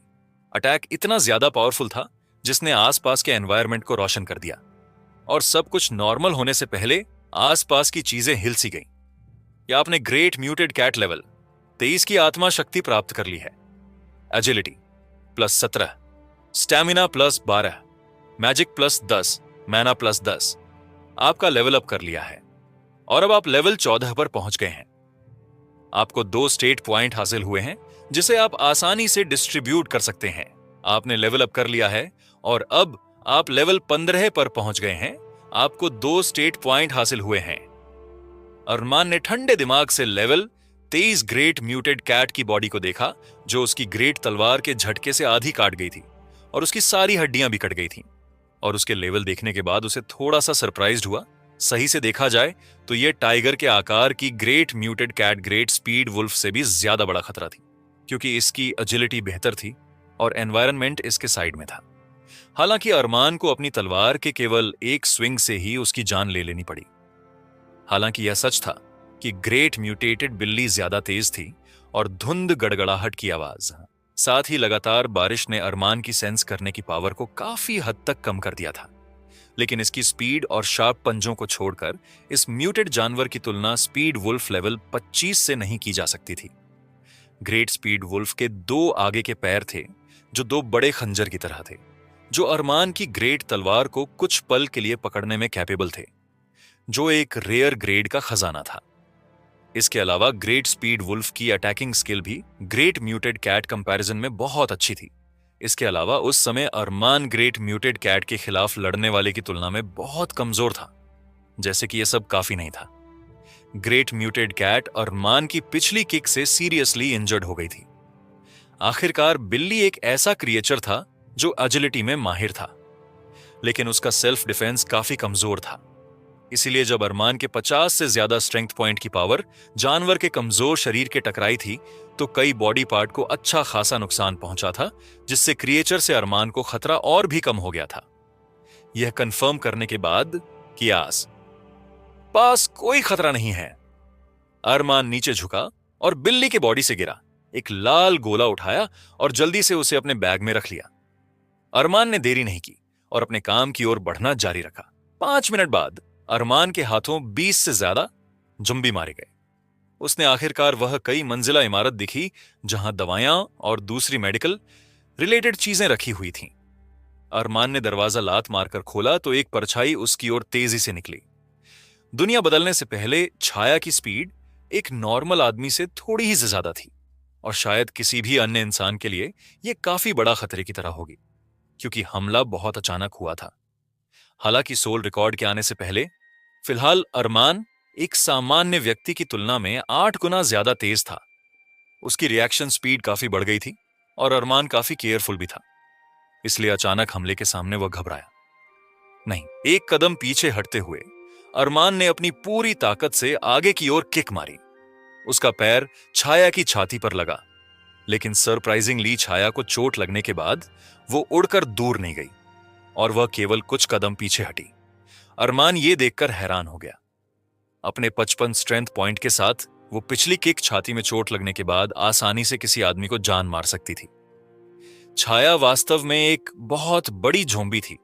ज़ॉम्बी 2 मीटर से ज्यादा लंबा था और उसका बॉडी किसी मेटल की तरह टॉस थी, और उसके बड़े साइज के साथ उसकी बॉडी किसी मांस मॉन्स्टर से कम नहीं थी जो उसके लिए किसी शील्ड की तरह काम कर रही थी। उसकी ब्लड रेड आंखें अरमान को गुस्से से घूर रही थीं, जैसे कि वह दर्द को महसूस कर सकती थी, और जल्दी से अरमान की तरफ दौड़ पड़ी और उसकी तरफ एक पंच मारा। अरमान की नजर में विशाल ज़ॉम्बी का पंच धीमा था। तभी अरमान ने ज़ॉम्बी के अगले पैर पर लात मारते हुए बाईं ओर एक स्टेप लिया। अरमान के एक ही वार से उस ज़ॉम्बी का पैर डिसलोकेट हो गया। विशाल ज़ॉम्बी अपना एक पैर डिसलोकेट हो जाने की वजह वो अपनी स्पीड को संभाल नहीं पाया और नीचे जमीन पर जा गिरा। जब उसकी बॉडी जमीन से टकराई तो एक छोटा धमाका हुआ। अरमान ने इस मौके का फायदा उठाते हुए तेजी से आगे बढ़ा और उसका सिर काटने के बजाय उसने अपनी तलवार से सीधे उसके दिमाग वाले हिस्से की ओर वार किया। इस तरह हालांकि घाव से खून बहेगा, लेकिन यह फव्वारे की तरह नहीं निकलेगा। आपने ज़ॉम्बी वॉल ब्रेकर लेवल 20 की सोल पावर हासिल कर ली है। Strength plus 10, stamina plus 10, health plus 10। हालांकि अरमान को आश्चर्य हुआ कि उसने एक बार भी लेवल अप नहीं किया, लेकिन उसका ध्यान जल्द ही एक स्किल स्क्रॉल की ओर गया। Health increase unclassified passive skill level 3। इस स्किल को सीखने के बाद यह स्किल यूजर की हेल्थ को प्लस 20 पॉइंट तक बढ़ा देता है। ओह, यह अच्छा है। अरमान एक्साइटेड था और उसने जल्दी से अपने हाथों में स्किल स्क्रॉल सीखने का फैसला किया। एक पैसिव स्किल जो पॉइंट को बढ़ाती है, वो किसी अन्य जीवित क्रिएचर से सोल पावर हासिल करने से अलग नहीं था। इसके अलावा यह देखते हुए कि बढ़त 20 पॉइंट की है, कोई भी तुच्छ क्रिएचर इतनी ज्यादा क्वांटिटी में सोल पावर नहीं दे सकता। अरमान को हैरानी हुई कि क्या विक्रम ने अपनी ताकत बढ़ाने के लिए ऐसा ही कोई हुनर हासिल किया है। हालांकि उसे विश्वास नहीं था कि उसकी ताकत किसी भी तरह से कमजोर है, और सच में उसे उससे आगे निकलने का पूरा भरोसा था। लेकिन यह वाकई सरप्राइजिंग था कि इतने कम समय में विक्रम एक हथौड़े को उठा सकता था और चला सकता था, जिसका वजन 200 किलोग्राम से ज्यादा था। वो उसे ऐसे चलता था मानो वो हैमर उसके लिए कुछ भी ना हो। फार्मेसी एक बहुमंजिला इमारत थी। हालांकि अरमान का पूरी इमारत को एग्जामिन करने का कोई इरादा नहीं था। सबसे पहले उसने अपने बैग में बुखार की दवा, सर्दी की दवा, पेट दर्द से राहत दिलाने वाली दवा, यहां तक कि मांसपेशियों के दर्द की दवा और कुछ विटामिन की गोलियां भर ली। 10 मिनट बाद उसका बैग किसी भी इंसान के लिए सभी तरह की बुनियादी लेकिन जरूरी दवाइयों से भरे बक्सों से भर गया। इसके बाद उसे कई प्लास्टिक बैग मिले और फिर उसने एक एक करके अलमारियों का चेक करना शुरू किया। अरमान ने गॉज, बैंडेड्स, अल्कोहल और सभी तरह की जरूरी सामान की खोज की। उसने एक सिरिंज और मॉर्फिन की कुछ खुराक भी रखी जो इमरजेंसी में इस्तेमाल हो सकती थी। लेकिन अचानक एक अजीब आइडिया उसके दिमाग में कौंध गया, जिसे वह अब तक अनदेखा कर रहा था। लिली, अब तुम ये मत कहना कि वायरस भी माना के साथ इवॉल्व हो सकते हैं। अगर वायरस भी इवॉल्व हो सकते हैं तो न केवल वो जो कुछ भी कर रहा था वो बैंकर था, बल्कि अब से काउंटलेस लोग बीमारियों की वजह से मरेंगे। सच में ये पॉसिबिलिटी भी थी कि लोगों की मौतें बीमारियों की वजह से होंगी, न किसी जानवर के मारे जाने से होगी। खुशकिस्मती से लिली के अगले वर्ड्स ने उसकी टेंशन को कम कर दिया। तुम्हें चिंता करने की जरूरत नहीं है। वायरस जैसे सिंगल सेल्स वाले क्रिएचर मैना को रजिस्ट नहीं कर सकते और उनकी इवोल्यूशन की स्पीड बहुत कम है, इसीलिए दुनिया का मैना सीधे उन्हें अनदेखा करता है। अरमान ने अनजाने में राहत की सांस ली।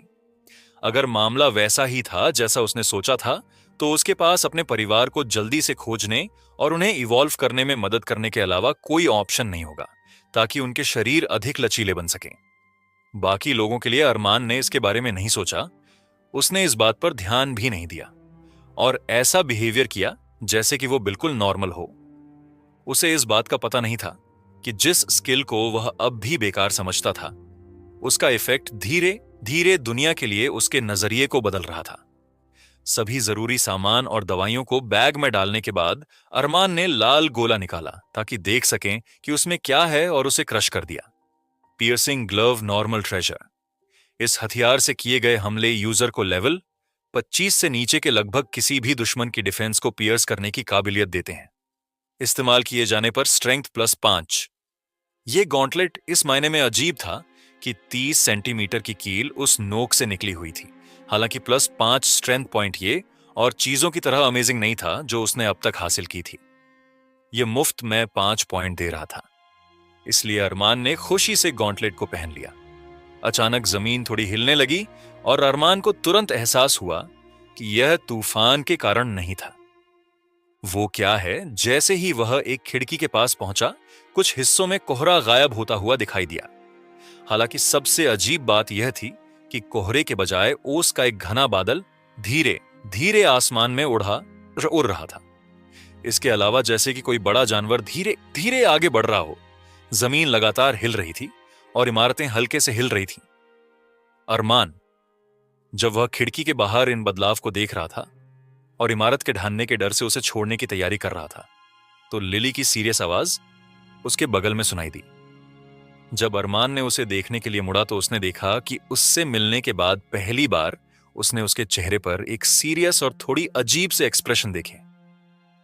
लिली ने खिड़की से बाहर देखा और वार्निंग दी, अपने नए दुश्मन से लड़ने के लिए क्या तुम तैयार हो? क्योंकि यह तुम्हारी पहली जिंदगी और मौत की लड़ाई हो सकती है। अगर तुम जीत गए तो तुम बेशक पावरफुल बन जाओगे, अगर तुम हार गए तो तुम्हारा सपना भी यहीं पर अधूरे रह जाएगा। अरमान को लिली से मिले हुए सिर्फ एक दिन ही बीता था। हालांकि ये टाइम ज्यादा नहीं था, लेकिन उसके दिमाग में पहले से ही उसके बारे में एक आइडिया था कि वो किस तरह की लड़की थी। प्लेफुल, चार्मिंग, यहां तक कि थोड़ी सी शरारती भी थी जहां तक उसके काइंड होने की बात है। अरमान ने खुद को उस पॉसिबिलिटी के बारे में सोचने से रोक लिया, क्योंकि उसे पक्का नहीं पता था कि लिली उसकी मदद सिर्फ काइंडनेस की वजह से कर रही हैं। फिर भी इस बात से इनकार नहीं किया जा सकता कि उसने कई मौकों पर उसे जानकारी देकर उसकी मदद की थी, जबकि वो कुछ रिसर्च के बाद खुद भी पता लगा सकता था। बस उसे रिसर्च करने के लिए टाइम की जरूरत थी। और यह भी सच था कि इस टाइम पर टाइम बहुत कीमती था और उसके पास टाइम की कमी थी। हालांकि यह पहली बार था जब अरमान ने उसके चेहरे पर इतने सीरियस एक्सप्रेशन देखे थे। उसकी आवाज में चिंता को भी साफ साफ सुना जा सकता था। मैं नहीं मरूंगा, कम से कम मेरा अभी मरने का कोई इरादा नहीं है, अरमान ने जवाब दिया और अपना सिर हिलाया। लिली को यह जानकर थोड़ी हैरानी हुई कि जब उसने ये शब्द कहे तो वो कितना शांत लग रहा था। उसने उसे देखा जब उसने अपना बैग उतारा और दवाइयों से भरे प्लास्टिक बैग को एक कोने में छिपा दिया, और उसकी आंखों में एक कोल्डनेस की झलक और एक अनफेमिलियर सेटिस्फैक्शन की एक छोटी सी झलक देखी जा सकती थी। तुम्हें पता है, तुम सच में एक अजीब आदमी हो, लिली ने इशारा किया जब वह बाहर निकलने की डायरेक्शन में उसके बाजू में चल रही थी। तुम्हें ऐसा लगता है? खैर, मुझे कई लोगों ने यह बात कही है। अरमान ने कंधे उचकाए और अपनी तलवार को कसकर पकड़ लिया, क्योंकि उसकी आंखों में चमक की एक झलक दिखाई दी। तुम्हें सच में मरने का डर नहीं है, इस बार तुम सच में मर सकते हो। उसने एक भौं उठाई और उसे याद दिलाया, बेशक मुझे मरने से डर लगता है। अरमान ने सिर हिलाया और आगे कहा, लेकिन मुझे मौत से डर नहीं लगता। मुझे डर है कि मैं अपनी छोटी बहन शालिनी और अपने माता पिता को फिर से न देख पाऊं। मुझे डर इस बात का है कि जब उन्हें मेरी जरूरत होगी तो मैं उनकी मदद न कर पाऊं। लेकिन मुझे मौत से डर नहीं लगता। मेरे लिए मौत कभी ना उठने वाली नींद से अलग नहीं है, और तुम ये अच्छे से जानती हो कि मुझे सोना बहुत पसंद है। यह सुनकर कि उसने ऐसी सिचुएशन में भी मजाक करने की हिम्मत की, लिली को समझ नहीं आया कि हंसे या रोए, और उसकी खूबसूरत आंखों में बेबसी की झलक दिखाई दी। हे भगवान, जब उसके शरीर पर भारी बारिश हो रही थी और बिजली बार बार आसमान में चमक रही थी, अरमान ने अपने सामने के नजारे को देखा और उसका दिल थोड़ा सहम गया। आसपास का घना कोहरा गायब हो गया था और अब कम से कम 100 मीटर का सर्कल दिखाई दे रहा था। हालांकि अरमान को सरप्राइज हुआ कि इमारत के बीच में एक हाथी जितना बड़ा मॉन्स्टर खड़ा था। इस मॉन्स्टर की बॉडी के अलग अलग पार्ट से पीली लपटें निकल रही थीं, जो हाई टेम्परेचर पर नाच रही थी, जिससे आसपास का कोहरा मिट गया। इसकी बॉडी लगभग 5 मीटर लंबी थी और एक मोटी शील्ड से घिरी हुई थी, जो किसी शाइनिंग मेटल की तरह चमक रही थी। इसके 6 पैर थे और हर एक पैर का साइज एक मोटे पीलर जितना था, और इसके मुंह से 2 पावरफुल दांत निकले हुए थे, जिनकी लंबाई लगभग 1 मीटर थी। हाथी कब से इतने बड़े होने लगे और उनके चारों ओर आग की लपटें? और शील्ड क्यों है? अरमान ने महसूस किया कि उसके रोंगटे खड़े हो गए हैं, क्योंकि उसने देखा कि उस बड़े से बीस्ट ने धीरे धीरे उसकी ओर चलना शुरू कर दिया है, और उसकी दोनों आंखों में किसी को भी देखते ही उसे जान से मार डालने की चाहत अलग ही दिखाई दे रही थी। मजाक बंद करो, लिली ने उसे धीरे से मारा और वार्निंग दी। ये एक मॉन्स्टर है जो पहले से ही अपने पहले इवोल्यूशन से गुजर चुका है। ये एक फर्स्ट स्टेज का मॉन्स्टर है। इसके अलावा, जैसा कि तुमने भी महसूस किया है, उस मॉन्स्टर ने तुम्हें पहले ही देख लिया है, इसीलिए चाहे तुम कितना भी भागो, ये तुम्हारा पीछा नहीं छोड़ेगा। अरमान ने चुपचाप सिर हिलाया और पास की दूसरी बिल्डिंग की ओर भागा। एक जोरदार धमाके के साथ उसके पैरों के नीचे की जमीन धीरे से हिली और अपने 70 स्ट्रेंथ पॉइंट्स का उपयोग करके उसने आसानी से 3 मीटर से अधिक की छलांग लगाई। सोल रिकॉर्ड के आने से पहले और सोल पावर की हेल्प के बिना ऐसा करना लगभग इम्पॉसिबल था, लेकिन सभी के लिए सोल रिकॉर्ड के आने के बाद सोल पावर के साथ ऐसा करना पॉसिबल था। दुनिया के सभी पहले रूल्स बदल चुके थे। टॉप पर पहुंचने पर अरमान ने देखा कि आग की लपटों में लिपटा एक बड़ा सा हाथी उसकी ही डायरेक्शन में आ रहा है। ब्लड रेड आंखें के देखे जाने से उसे जो प्रेशर महसूस हुआ वह इतना ज्यादा पावरफुल था कि उसे पीछे मुड़ने और वहां से चले जाने की इच्छा को रोकना पड़ा। लिली ने हर पॉसिबल तरीके से उसकी हेल्प करने की कोशिश की ताकि वो बच सके और इस टेस्ट को पास कर सके, इसलिए उसने जल्दी से समझाया। लेवल 25 पर पहुंचने पर सभी क्रिएचर अपनी क्वालिटी के हिसाब से स्किल सिलेक्ट कर सकते हैं। जैसे जैसे क्रिएचर लेवल की स्टेज में आगे बढ़ते जाएंगे, सभी लिविंग क्रिएचर्स पावर बहुत ज्यादा हो जाती है और अंतर 1+1 जोड़ने जितना आसान नहीं होता।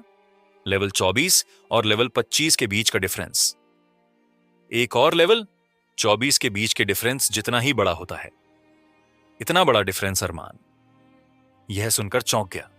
उन्हें इस बात की बहुत अच्छे से जानकारी थी कि अभी में उनके और लेवल 1 के आदमी के बीच कितना बड़ा डिफरेंस है। यह एक छोटी चींटी की तुलना शार्क से करने जैसा था। शुरू में कोई तुलना नहीं थी, तो कल के स्पीड वुल्फ के बारे में क्या? अरमान ने जल्दी से पूछा। ग्रेट स्पीड वुल्फ के खिलाफ अपनी लड़ाई में अरमान कई बार खतरे में पड़ चुका था और एक भी गलती उसकी जान ले सकती थी। हालांकि उसने कभी भी इतना ज्यादा प्रेशर महसूस नहीं किया जितना कि वो अभी महसूस कर रहा था, जब वो बड़ा सा हाथी बिल्डिंग के सामने से आया था। लिली ने जो कुछ कहा था उसके हिसाब से लेवल 25 ग्रेट स्पीड वुल्फ को पहले से ही फर्स्ट स्टेज का मॉन्स्टर नहीं होना चाहिए, लेकिन वो जानना चाहता था कि डिफरेंस इतना बड़ा क्यों था। फर्स्ट स्टेज में इवोल्व होने के लिए सभी मॉन्स्टर और क्रिएचर्स को एक टेस्ट देना पड़ता है और उसे सक्सेसफुली पूरा करना होता है। जब तक कोई भी मॉन्स्टर या क्रिएचर टेस्ट को पार नहीं कर लेता, तब तक वो और सोल पावर को हासिल नहीं कर सकते और लेवल बढ़ाने की पॉसिबिलिटी ना के बराबर हो जाती है। कल तुमने जिस वुल्फ को मारा था वह अभी भी एक इवॉल्व मॉन्स्टर था, लेकिन उसने अभी तक इवोल्यूशन के रास्ते पर पहला ट्रू स्टेप नहीं लिया था। लिली ने जल्दी से उसका कंफ्यूजन दूर कर दिया। हालांकि वो बड़ा हाथी जरूर ही एक फर्स्ट स्टेज का मॉन्स्टर है। इसके चारों ओर की लिपटी आग इस बात का सबूत है कि उसने अपनी जॉब सक्सेसफुली हासिल कर ली है और उसे आग वाली स्किल अपनी जॉब हासिल करने के बाद ही मिली है। अरमान को आखिरकार सब कुछ समझ में आ गया। उसने सिर हिलाया और आने वाले मॉन्स्टर की ओर अपनी आंखें आधी बंद करने से पहले उसे थैंक यू बोला। बड़ा हाथी वर्तमान में 20 मीटर से भी कम दूरी पर था और उसके मुंह से अजीब सी दहाड़ निकल रही थी, क्योंकि वो उसे गौर से देख रहा था। उसके बॉडी से निकलने वाली जानलेवा इंटेंट इतनी बड़ी थी कि उसकी लपटें भी तेज होती दिख रही थीं। जाहिर है ये मॉन्स्टर अरमान की सोल पावर को महसूस कर सकता था और उसे जान से मारकर खाने के लिए बहुत ही ज्यादा एक्साइटेड भी था। हालांकि अरमान मुश्किल से 15वें लेवल पर था, क्योंकि वह शुरू से ही अपने से हाई लेवल के दुश्मनों से लड़ता और उन्हें हराता रहा था। इस प्रोसेस में उनकी कुछ सोल पावर चुराता रहा था। इस टाइम पर उसकी सोल पावर काफी अच्छी थी। अगर बड़ा हाथी इसे एब्जॉर्ब कर सकता है तो ये मॉन्स्टर और भी ज्यादा इवॉल्व कर सकता है। हालांकि बड़ा हाथी ऐसा सोचने वाला अकेला नहीं था। अरमान ने अपने होंठ चाटे और एक पल के लिए उसकी आंखों में जंगलीपन की चमक चमक उठी और फिर गायब हो गई और उस ठंडी निगाह के नीचे छिप गई जब से उसने उस बड़ी मधुमक्खी को हराया था। अरमान को अपनी बॉडी और सोल को मजबूत होते हुए महसूस करने की फीलिंग ने उसे मदहोश सा कर दिया था। उसकी मसल्स के सख्त होने, उसके मजबूत होने, उसके मांस के सख्त होने और उसके दिमाग की पावर के बढ़ने का एहसास, अरमान ये सब महसूस कर सकता था। ह्यूमंस ऐसे क्रिएचर थे जो बहुत ही जल्दी से शक्ति बढ़ाना चाहते थे।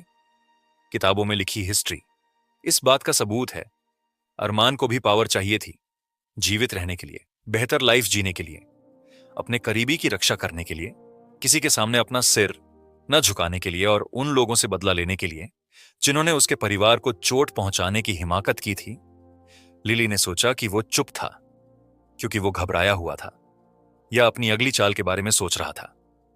इसीलिए वो वहीं खड़ी रही, कम से कम अपना पूरा स्पॉट देने की कोशिश कर रही थी।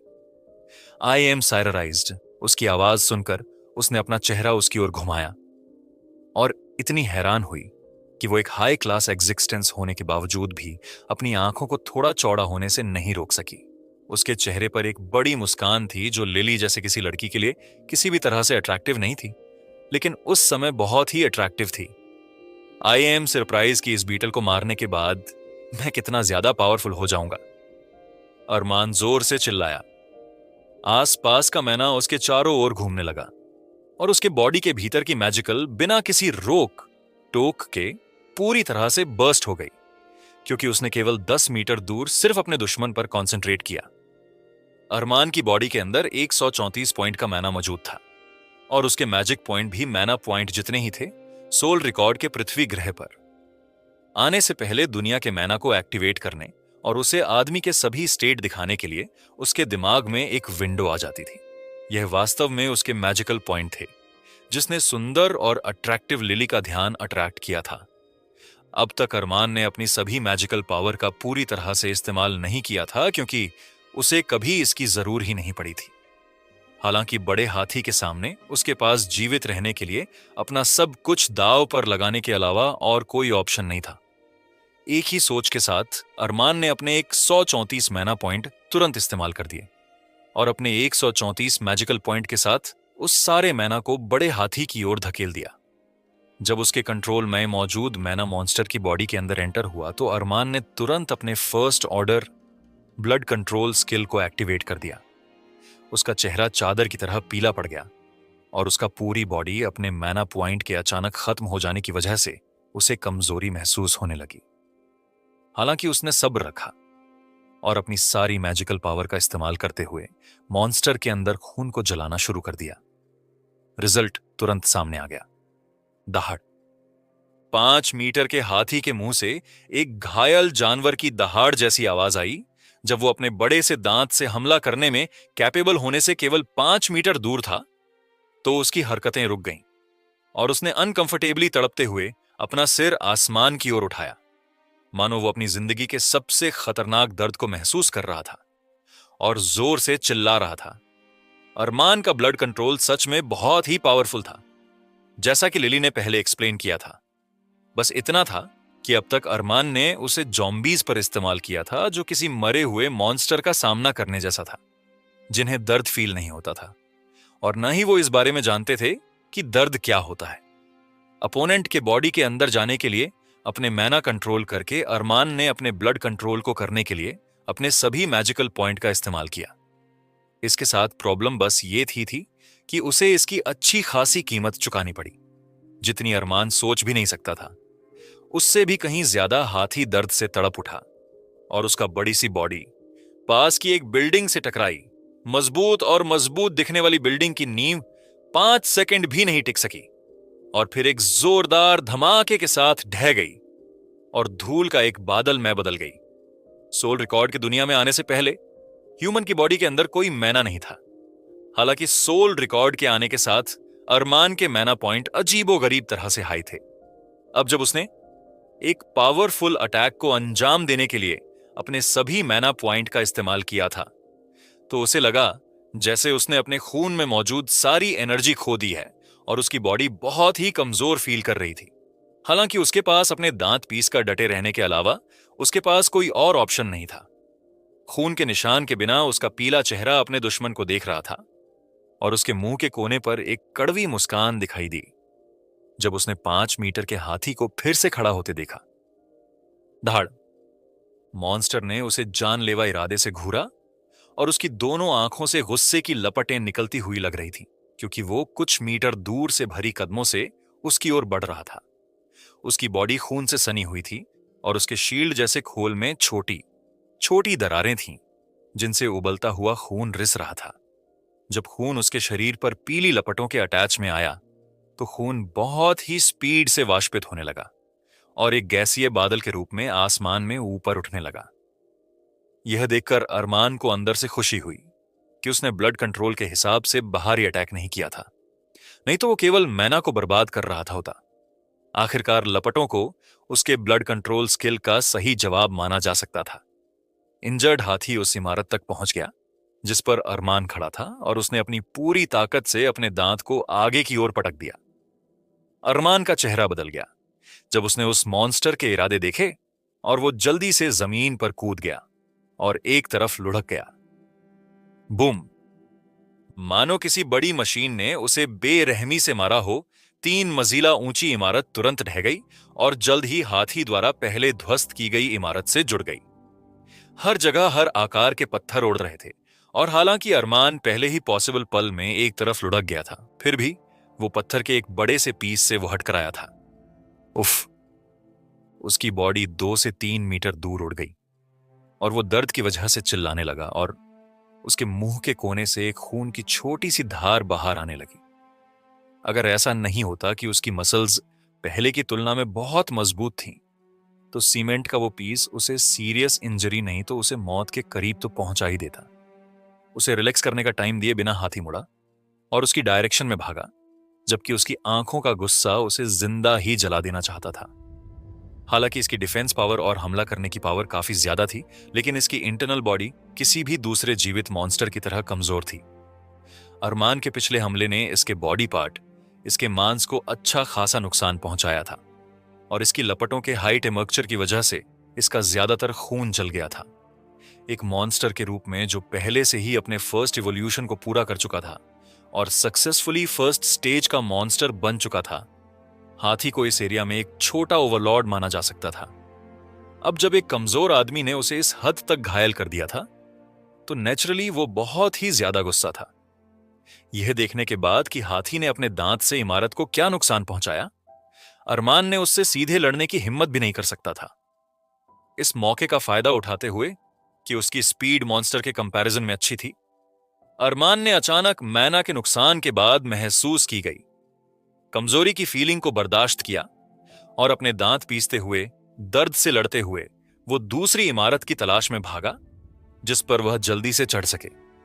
एक आदमी काफी स्पीड से गलियों से बचकर भाग रहा था और एक बड़ा सा हाथी उसका पीछा कर रहा था और रास्ते में आने वाली हर चीज को तहस नहेश करता जा रहा था।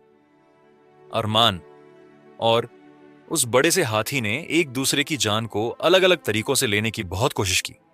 अरमान को यह कंफर्म था कि वो हाथी के खिलाफ आमने सामने की लड़ाई में आसानी से नहीं जीत सकता था। उसकी एजिलिटी पॉइंट्स को छोड़कर उसके बॉडी के सभी स्टेट मॉन्स्टर से कम थे, इसलिए जिंदा बचने और जीतने के लिए वह अपने दिमाग का इस्तेमाल कर रहा था और भागता जा रहा था। लगभग 10 मिनट तक अपने दुश्मन के पीछे बेरहमी से भागने के बाद हाथी ने अलग अलग साइज की 7 से ज्यादा इमारतों को बर्बाद कर दिया था। हालांकि इसकी वजह से उसकी आंखों में थकावट की झलक दिखाई दे रही थी। लगातार खून की कमी कुछ ऐसी चीज थी जिसे मॉन्स्टर बर्दाश्त नहीं कर सकता था, और हालांकि उसकी लपटें एक पावरफुल स्किल थीं, इसका इस्तेमाल वो हमला करने के लिए नहीं कर सकता था और केवल अपने दुश्मनों को अपनी बॉडी से दूर रखने के लिए कर सकता था। हालांकि अपनी स्किल को हर समय एक्टिवेट रखने के लिए हाथी को बहुत ज्यादा मैना पॉइंट खर्च करना पड़ता था, और इतने पावरफुल हमलों के बाद उसका स्टैमिना भी जल्दी खत्म हो रहा था। अरमान ने भी मॉन्स्टर के कदमों में बदलाव को देखा और जल्दी से जल्दी इस लड़ाई को खत्म करने की उम्मीद में पास की एक इमारत की ओर कूद गया। उसका खुद का स्टैमिना आधे से ज्यादा गिर गया था और वो केवल 20 से ज्यादा मन पॉइंट ही वापस पा सका था। इमारत के टॉप पर पहुंचने के बाद अरमान ने देखा कि हाथी एक बार फिर अपने पावरफुल दांत से हमला करने की तैयारी कर रहा है। हालांकि बगल में कूदने के बजाय अरमान ने अपनी पूरी ताकत से बड़े से हाथी की ओर छलांग लगा दी। धमाका! एक और इमारत गिर गई। हालांकि इसके पिछले हमले ने इसके बचाव में एक बड़ा हॉल बना दिया था और हाथी अपने दुश्मन को अपने खोल के ऊपर कूदने से नहीं रोक सका। अरमान अभी अभी हाथी के बॉडी पर उतरा था जबकि आग की एक लहर ने उसके निचली बॉडी पर हमला किया। यह दर्द कर रहा है, यह बहुत दर्द करता है। वो दर्द में चिल्लाने से खुद को नहीं रोक सका क्योंकि जिंदा जलने के एहसास से उसका चेहरा बुरी तरह सिकुड़ गया था। उसे लगा जैसे उसका निचली बॉडी अचानक जलते हुए लावा के एक कुंड में गिर गई हो, और इस तरह के दर्द का एहसास उसे पागल सा कर रहा था। हालांकि उसके कोट ने उसके बॉडी को बचाया तो लेकिन घुटनों से नीचे उसके पास हाथी की आग से लड़ने में कैपेबल कुछ भी नहीं था। हालांकि उसके पास नॉर्मल वेलोसिटी बूट्स थे, लेकिन वो क्लियरली महसूस कर सकता था कि जूते गर्मी को झेलने में कैपेबल हुए बिना तेजी से पिघल रहे थे। अपने दांत पीसते हुए और दर्द की वजह से अपने आंसू को गिरने से रोकते हुए अरमान ने पूरी स्पीड से भागा जब तक कि वो उस मॉन्स्टर की गर्दन तक नहीं पहुंच गया। बड़ा सा हाथी की पूरी बॉडी एक बहुत ही हार्ड शेल से कवर्ड थी। अगर अरमान इसके डिफेंस को तोड़ना चाहता था तो उसे काफी टाइम की जरूरत होगी, और यही वो चीज थी जिसकी उसे इस टाइम पर कमी थी ना, कि जो उसके पास बचा था। हालांकि सिर और बाकी बॉडी पार्ट की तरह उस हाथी की गर्दन वाला हिस्सा उस शेल से कवर नहीं था, क्योंकि उसे फिर अपनी गर्दन हिलाने में प्रॉब्लम हो सकती थी। अरमान ने इसी चीज का फायदा उठाया और अपनी तलवार उठाई और नीचे की ओर बहुत ही स्पीड से वार किया। इस अटैक में उसकी तलवार ने मांस का एक बड़ा हिस्सा काट दिया और उसकी तलवार उसकी गर्दन में 1 फीट से ज्यादा धंस गई। खून हर जगह फैल गया और खून और लपटों के मिलने के कारण क्रिएट हुई भाप ने उसे घेर लिया। हाथी को मौत का खतरा महसूस हुआ और उसकी बॉडी अजीब तरह से कांपने लगी क्योंकि उसके मुंह से दर्द भरी चीख निकल आई थी। सेल्फ डिफेंस की वजह से अरमान ने तुरंत अपनी सांस रोक ली क्योंकि लपटों की गर्मी के कांटेक्ट में आने के बाद खून वाष्पित हो गया था। उसके पास यह जानने का कोई तरीका नहीं था कि क्या इस मॉन्स्टर के खून ने अलग अलग क्रिएचर को खाने के बाद किसी तरह से पॉइजनस एट्रीब्यूट्स हासिल किए थे जिससे वो करंटली इवॉल्व हुआ था। किसी भी मामले में अपने मौजूदा स्टैमिना के साथ वो कई मिनटों तक बिना सांस लिए रह सकता था और उसे किसी भी तरह की दिक्कत का सामना नहीं करना पड़ेगा। अपनी बॉडी के निचले हिस्से में भारी दर्द को बर्दाश्त करते हुए और धीरे धीरे अपने बॉडी पार्ट को उस आग से इफेक्ट होता हुआ देखकर अरमान ने अपनी तलवार उठाई और फिर से उस बदे से हाथी की गर्दन पर वार किया। वो तलवार उसकी गर्दन में 2 फीट तक धंस गई और चारों तरफ खून ही खून बिखर गया। दर्द इतना ज्यादा था कि बड़ा सा हाथी दर्द से दहाड़ते हुए इधर उधर भागने लगा। धमाका! हाथी की बड़ी और मजबूत बॉडी एक इमारत से टकराया जिससे वह गिर गई और हर जगह कई तरह के पत्थर इधर उधर उड़ गए और कुछ तो अरमान से भी आकर टकराए। दर्द से उसका चेहरा और भी सिकुड़ गया और एक बड़ा पत्थर उसके सिर पर लगा जिससे उसे चक्कर से आने लगे। उसे लगा कि उसकी पूरी दुनिया घूम रही है और उसे अपनी सारी ताकत से अपने होठों को काटना पड़ा जिससे वो अचानक आई बेहोशी से लड़ सके जिसने उसे घेर लिया था। खून की एक छोटी सी धारा उसके माथे से उसकी बाईं आंख तक पहुंच गई जिसने कुछ टाइम के लिए उसकी आंख से दिखना बंद हो गया था। बारिश का पानी हाथी की लपटों को दूर नहीं कर सका, इसलिए उसकी बाईं आंख पर खून जमा हो गया और उसकी बाईं आंख के आसपास का हिस्सा उस खून से पूरी तरह लाल हो गया। इस हद तक घायल होने के बाद महसूस किए गए दर्द और गुस्से का इस्तेमाल करते हुए अरमान ने न केवल अपने हमलों को रोका, इसके ऑपोजिट उसने और ज्यादा जगलीपन से अटैक करना शुरू कर दिया। उसके हाथों में ग्रेट स्वॉर्ड ब्लेडों का एक बवंडर सा बन गया था, जो हर बीतते पल के साथ मांस में और भी गहराई से धंसती जा रही थी।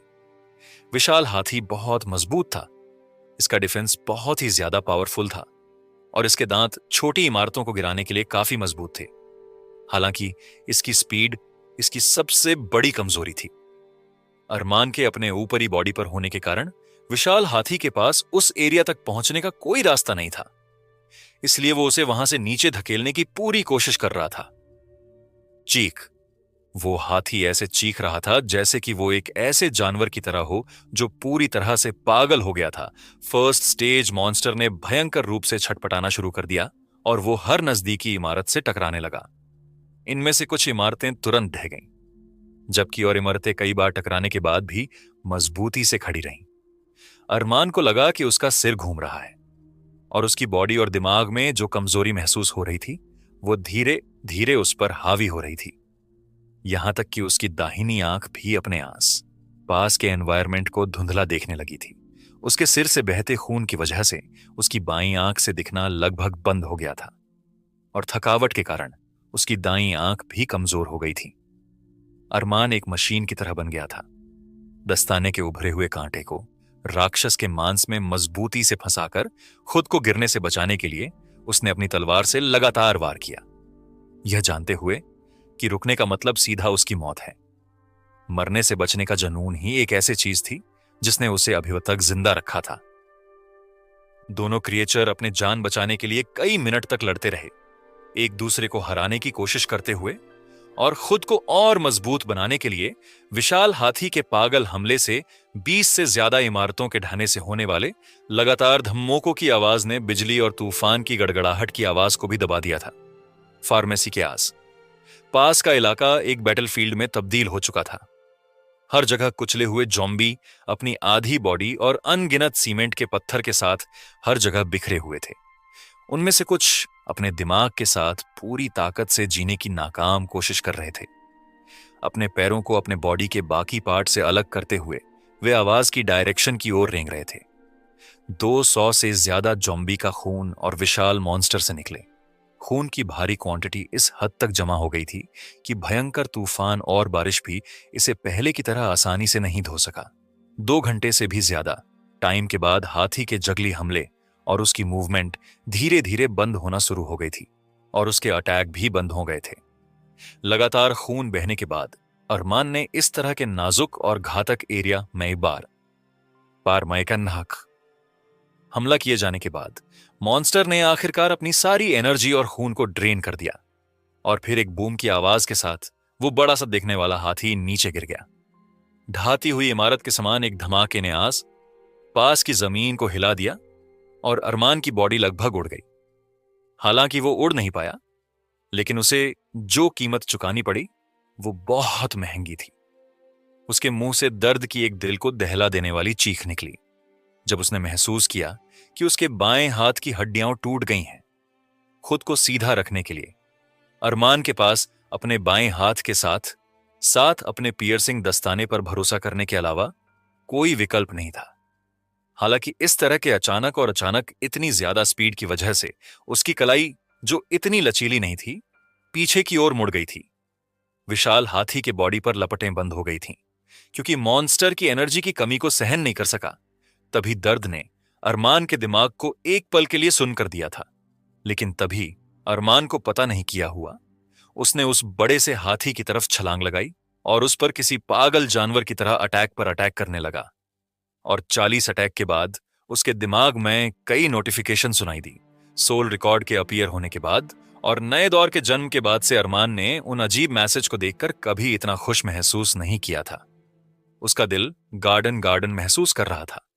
उसका मुंह कई बार खुला और बंद हुआ, जैसे कि वो कुछ कहना चाहता हो, लेकिन अंत में वो इतना थक गया था कि वो कोई भी अल्फाज सही से नहीं बोल पाया।